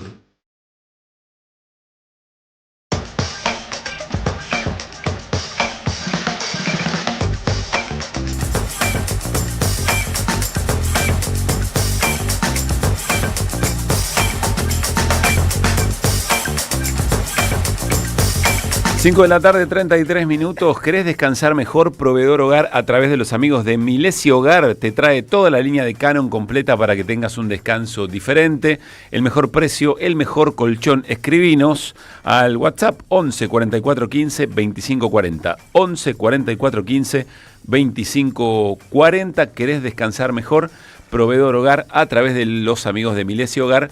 Toda la línea de Canon. El mejor precio, el mejor colchón. Bueno, seguimos haciendo que vuelvan las ideas hasta las 6 de la tarde y como les anticipamos está con nosotros ya Ulises Gorini, periodista, escritor, abogado, director del periódico Acción y autor de algo que hablé muchas veces con Eve de Bonafini, para la propia Eve y para las madres, diría la más compleja y en el mejor de los sentidos, narración sobre la historia de las madres, sobre todo esos 2 tomos que implicaba la rebelión de las madres y después la otra lucha con el comienzo de la democracia y qué significaba eso para las madres, y leyendo a través de esa historia o de esas crónicas, leyendo por supuesto el contexto político de la Argentina. Ahora está presentando Ulises Gorini, Eve, la biografía de Editorial Marea, y por supuesto nos provoca mucha ansiedad poder leerlo por todo lo que ha significado la mirada de Ulises Gorini sobre la historia de las madres. Ulises, ¿cómo anda? Muy bien, muchas gracias. Bienvenido. Por invitarme, gracias. Gracias por estar acá. Gracias a ustedes. ¿Esto salió? ¿Desde cuándo está en librerías? En estos días se está distribuyendo, recién ahora, a mediados de octubre empezó la distribución, todavía no terminó, está en algunas librerías está apareciendo ahora. Muy bien. Sí. Vos ya habías escrito Los Caminos de la Vida respecto de Eve, con otra editorial. ¿Qué significa esta biografía de Eve? ¿Qué miraste? ¿Qué quisiste contar? Más allá de lo obvio que es la propia biografía de Eve, que tiene algunas imágenes, repasamos con Luispa, muy interesantes de Eve, chiquita con su familia. Bueno, tiene fotos realmente emblemáticas. Bueno, mira, cuando se habla de biografía, en realidad se refiere a muchas cosas distintas. Por ejemplo, a veces se identifica biografía con memorias, con ficción, autoficción, con una novela histórica, o con testimonios, con relatos o conversaciones con una persona sobre su vida. En realidad esto está dentro del género biográfico, pero es en sentido estricto una biografía histórica, es decir, trata de seguir un protocolo científico de la investigación de una personalidad. Es decir, esto no es una memoria de Eve, no es un testimonio sobre Eve, no es una conversación sobre la vida de Eve, es una biografía en sentido histórico. Muchas veces los historiadores rechazaron a la biografía como un género histórico. ¿Por qué? Bueno, porque cómo conocer la subjetividad, cómo penetrar en el pensamiento más íntimo de una persona. Bueno, durante muchos siglos, digamos así, no había instrumentos para trabajar en ese aspecto. Hoy la biografía cuenta con una metodología para la historia, pero también cuenta con una cantidad de disciplinas, desde la psicología social, la antropología, que permite, a través de un abordaje multidisciplinario, abordar lo que antes era inabordable, que es la subjetividad, la verdadera historia de una persona, no a partir de la opinión, de la versión, del testimonio, sino de una investigación estrictamente histórica, ¿no? Y esto no es muy antiguo dentro de la historia, esto comienza, te diría yo, a mediados del siglo XX, así tímidamente, con algunas investigaciones históricas muy importantes, por ejemplo, una que yo cito acá, la de San Luis, una biografía sobre un rey francés de la época medieval, abordada nada menos por uno de los medievalistas más importantes, Jacques Le Goff, ¿no?, que encara quizás la primera biografía en sentido histórico, es decir, una biografía con sentido histórico, ¿no? Pero una biografía con sentido histórico, ¿qué es lo que limita, digamos, o qué es lo que incorpora? ¿Cuál es la esencia de una biografía con sentido histórico? Bueno, en primer lugar, que todo lo que se dice está probado. Bien. No son opiniones, ¿no es cierto? Es decir, uno trata de seguir un protocolo de carácter científico, con instrumental científico. Por ejemplo, yo no puedo saber lo que vos y Luis están pensando ahora y decirlo, pero sí puedo establecer una serie de indicios que revelan el pensamiento, por ejemplo, de Eve, ¿no es cierto?, la subjetividad de Eve, el proceso de evolución, porque justamente en el caso de Eve, el tema de la subjetividad es una de las cosas más misteriosas, porque el cambio que se produce en la personalidad de Eve a lo largo de su vida es impresionante, ¿no?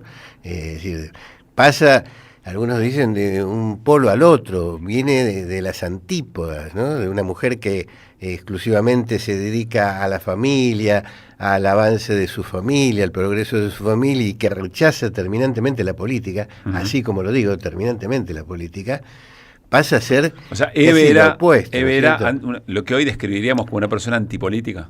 En parte sí, ¿no? En parte sí. Por lo menos era indiferente a la política, ¿no? Como sabemos, es una actitud política, sí, claro, la indiferencia, ¿no es cierto? Pero ella cuenta muchas veces, ella se afilia al radicalismo. ¿Por qué? Porque la lleva el padre de la mano, ni bien cumple la mayoría de edad, y el padre era radical y lo sigue. Vos decís, bueno, entonces hacía política. Sí, todos hacemos política, y ella lo hacía siguiendo lineamientos patriarcales, de una subjetividad justamente subordinada al patriarcado totalmente. Y un día ve pasar el 17 de octubre, ¿no? Ve desde Ensenada, del otro lado del canal, ve las movilizaciones obreras, los camiones que llevan a obreros. Son las vísperas del 17 de octubre y ella dice, son los negros que van a reclamar por este sinvergüenza que era Perón. Entonces, tiene definiciones políticas, pero en realidad le es bastante indiferente. Y algunas cosas que hace en función política, las hace muchas veces de la mano de su padre, siguiendo lineamientos de ese carácter, ¿no? Ulises, vos la trataste mucho a Eve, la conociste y la trataste mucho. ¿Pudiste charlar ese aspecto con ella, esa transformación que vos estabas mencionando? Sí. Ella, mirá, una de las características de Eve es que ella era muy autorreflexiva, ¿no?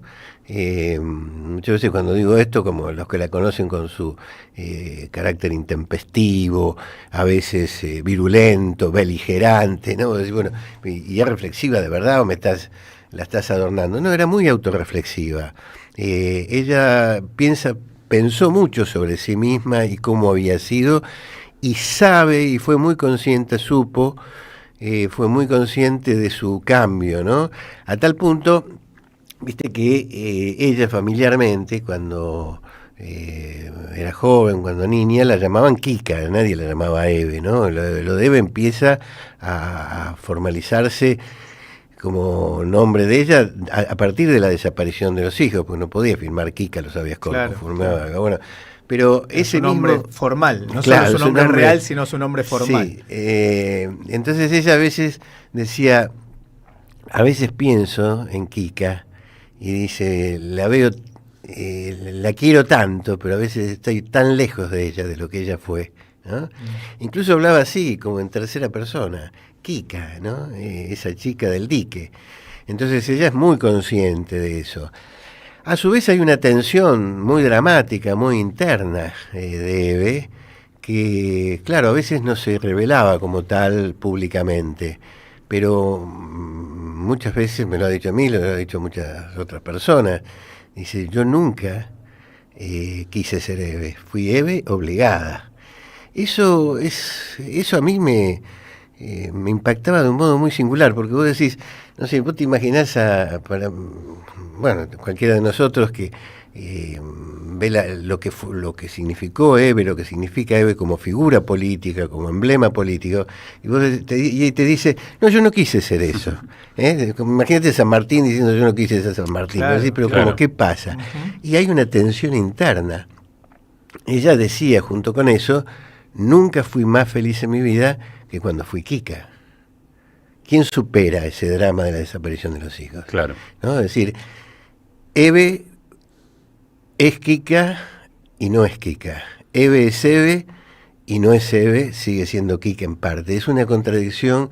Bueno, si querés, volviendo al género de la historia, ¿cómo se investiga esa subjetividad sin los avances de la psicología en el siglo XX, de la psicología social, de la antropología? Ahí es cuando uno dice, esto no es una conversación con Eve sobre su vida, esto no es lo que dicen otros sobre Eve y una compilación de opiniones o incluso algunos documentos. Es una investigación que trata de verificar históricamente la vida de Eve, ¿no? Pero vos cuando hiciste La Rebelión de las Madres y La Otra Lucha, también trabajaste de una manera parecida. Si hay una enorme cantidad de material, por supuesto. Vos sabés historiográfico, por decirlo de alguna manera, que lo que va haciendo es consolidando o no miradas que quizá tenemos desde otros indicadores sobre la historia de las madres. Exacto, pero no es una investigación sobre la vida de Eve, sino sobre un movimiento social, Madres de Plaza de Mayo, que siguió un protocolo de investigación histórica. Yo lo empiezo incluso eso en el Instituto de Investigaciones de la Facultad de Sociología, después me alejo de ahí por razones académicas y políticas, porque yo empezaba en el año 87, todavía había muchos resabios dictatoriales y veo que no hay margen para trabajar ahí la historia de las madres, y me voy. Pero empieza como una investigación de carácter académico, de carácter histórico, y hablando con amigos en ese entonces, ¿qué era lo que proliferaba mucho en esa época, ¿no? En el año 85, 86, 87, muchos testimonios de vida, muchas historias de vida de las madres. La propia Eve había publicado en el año 85 una historia de vida que la redacta Matilde Sánchez, una periodista, en ese entonces muy poco conocida, después se iba a transformar en novelista, en periodista muy importante, y hace una memoria de vida de Eve. Bueno, eso no es una biografía, es una memoria, ¿no? Claro. Nosotros dijimos, no, mira, lo que hace falta es investigar históricamente qué fue el movimiento Madres de Plaza de Mayo, porque había como una obviedad, una naturalización. Eran las madres, ¿cómo no iban a salir a pelear por sus hijos? Bueno, eso que acabo de decir es una mentira. La mayor parte de las madres de desaparecidos no salió a pelear. Esto es una cosa a la que tenemos que enfrentar.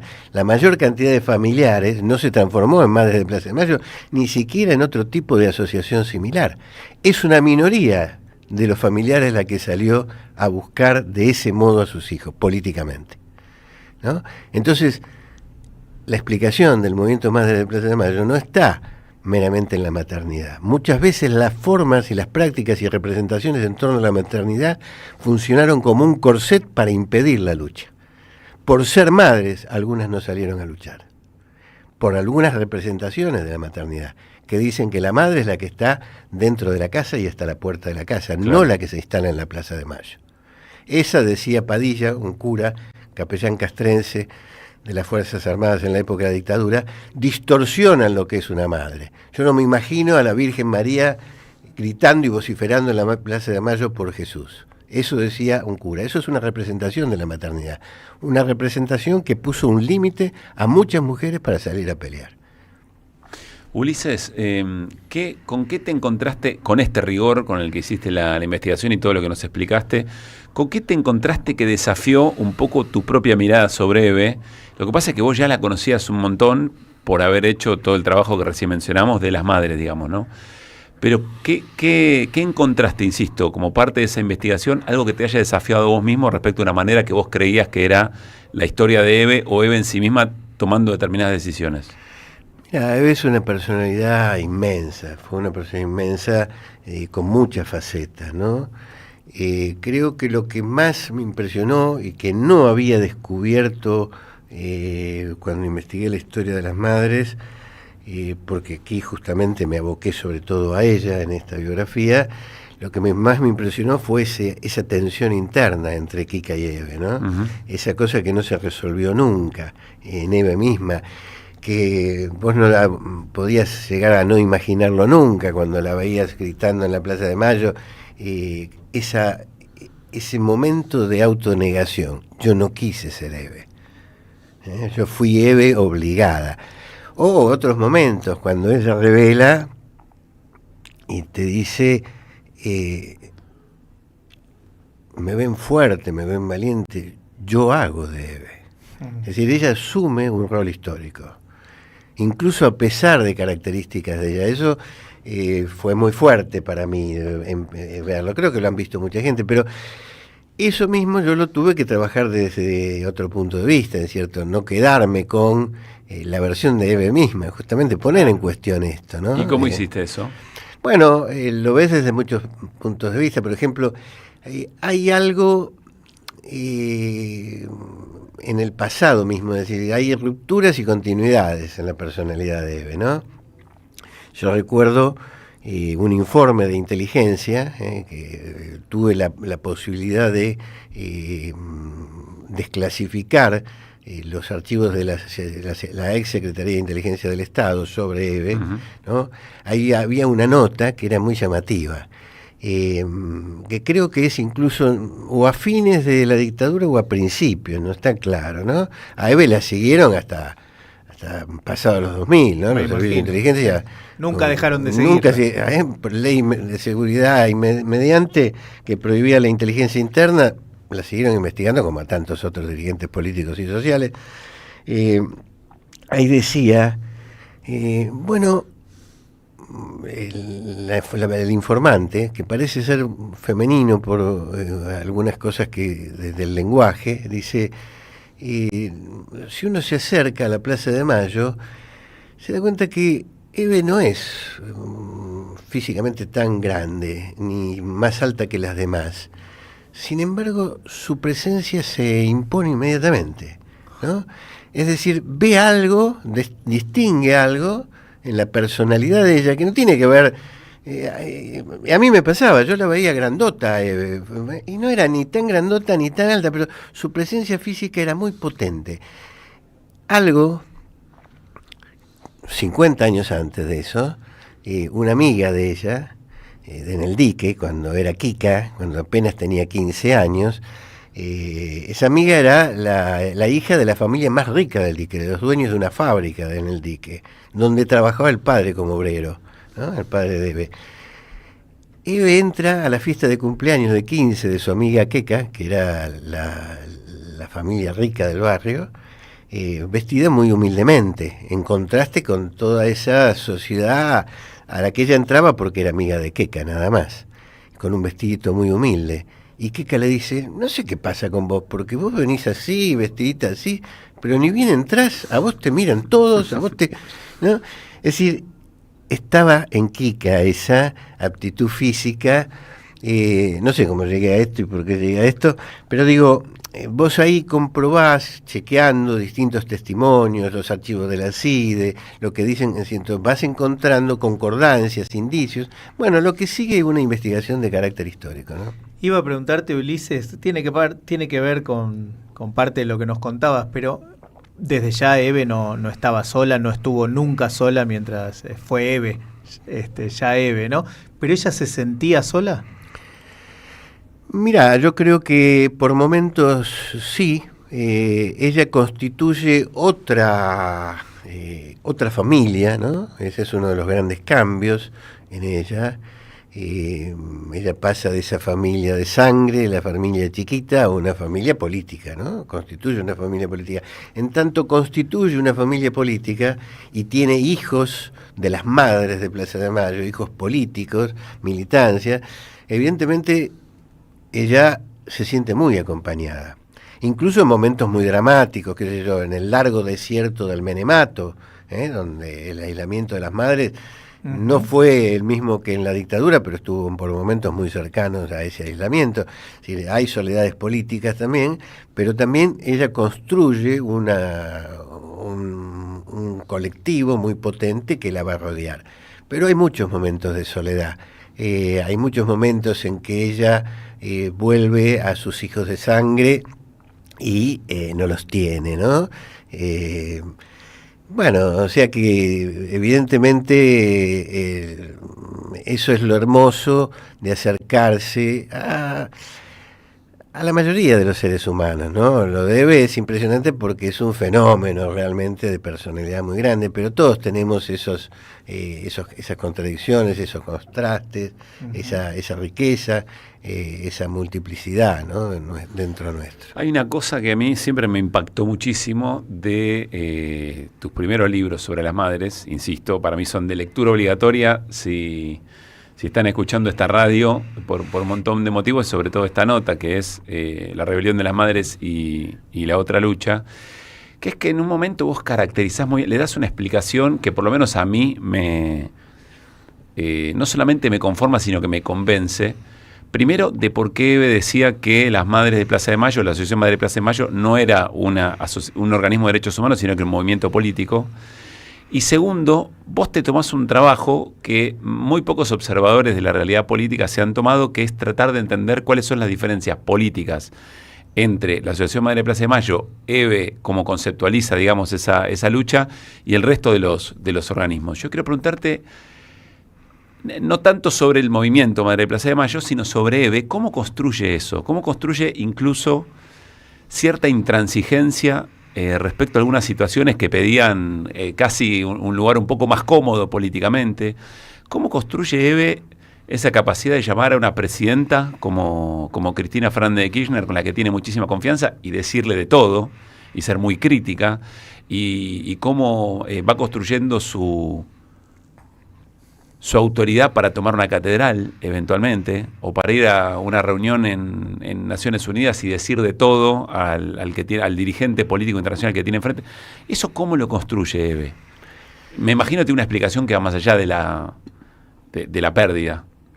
Sí, bueno, es una construcción muy compleja que tiene muchas fuentes, ¿no? Ella va a decir y nos va a entregar una clave de eso, que es cuando dice: a nosotras nos parieron nuestros hijos. En realidad, esa frase se acuña en una conversación que ella tiene con la que era la secretaria del movimiento Madres de Plaza de Mayo en ese momento, que era María del Rosario Carballeda de Cerruti, que todavía, por suerte, está viva, y empiezan a reflexionar sobre cómo fueron cambiando y por qué fueron cambiando, de ser esa ama de casa, de espaldas a la política, a estos personajes sumamente políticos, sumamente críticos, ¿no? Y entonces las dos simultáneamente dicen: bueno, es que yo pensaba mucho en qué pensaría mi hijo en determinada situación. Y esta fue una constante. Esta conversación de Rosario con Eve es a mediados del 83, ¿no? A mediados del 83, ya en la plena decadencia de la dictadura. Pero esta actitud de remitirse a cómo pensaban los hijos para pensar su situación y su presente, empieza en Eve y en muchas madres mucho antes. Eve va en el año 77, fines de 77, a la embajada norteamericana a reclamar por la desaparición de Azucena Villaflor de Vincenti, y está llena de dudas. Dice: ¿estos nos van a ayudar o nos van a cagar? ¿Estos son aliados o son enemigos? Dice: ¿qué pensaban mis hijos sobre los norteamericanos? Y esto en Eve es permanente, ¿no? Y no solamente en ella.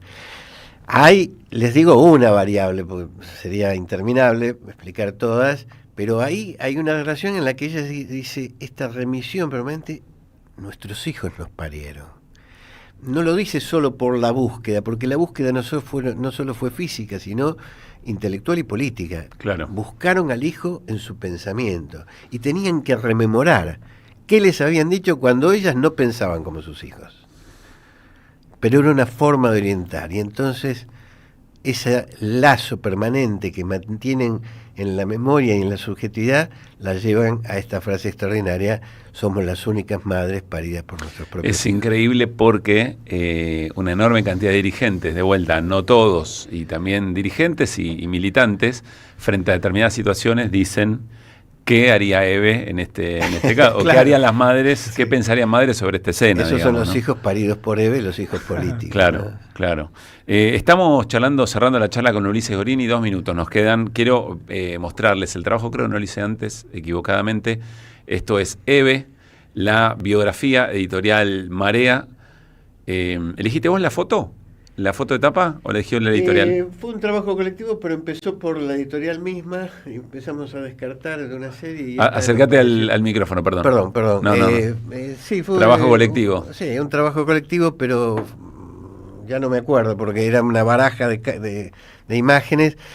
Siempre es una cosa parcial, ¿no es cierto? Uno elige una etapa, un momento, y ese pareció una composición bastante emblemática, ¿no? ¿Hay ya hay presentación programada acá? No, creo que todavía, quizás en la Feria del Libro del año que viene. Vamos a ver cómo ¿No te da ansiedad presentarlo antes de la feria? Estamos hablando de julio, junio del año que viene. Es cierto. Bueno, déjamelo pensar. Bueno, porque va a ser interesante. Además viajás a presentarlo ahora, ¿no? A Brasil. No, viajo a presentar La historia de las madres, traducido al portugués, la rebelión de las madres. Los tomos a los que hacíamos referencia. Los tomos de historia de las madres de Plaza Mayor, que ha despertado mucho interés. No el libro mío, sino la historia de las madres, ¿no? La historia de las madres. Les comentaba antes fuera de micrófono que esta película, Aún estoy aquí, que de un director brasileño, removió mucha la historia y la asociación en vínculo con las madres de Plaza de Mayo, ¿no? Mirá vos, qué bueno eso. Bueno, vamos a esperar ansiosamente la presentación, sea cuando fuere. Y tomemos esto como una presentación. Sí, no está mal. Y volvamos a recomendar la lectura de Eve, la biografía de Ulises Gorini, con todo lo que Ulises Gorini significa, insisto, para esa manera de narrar la historia de las madres que explicaba antes Ulises, con ese rigor histórico que se puede encontrar en cada uno de sus trabajos. Gracias por haber venido. No, gracias a ustedes. Y la seguimos, por supuesto. Bueno, Luispa, 6 de la tarde. Nos estamos yendo. Nos vamos. Linda manera de cerrar el lunes en esta casa y con Ulises. Nos reencontramos mañana a las 4 de la tarde para seguir el vivo. Y quédense porque Andrea recuperó y toda la banda hacen la vuelta completa. Chau.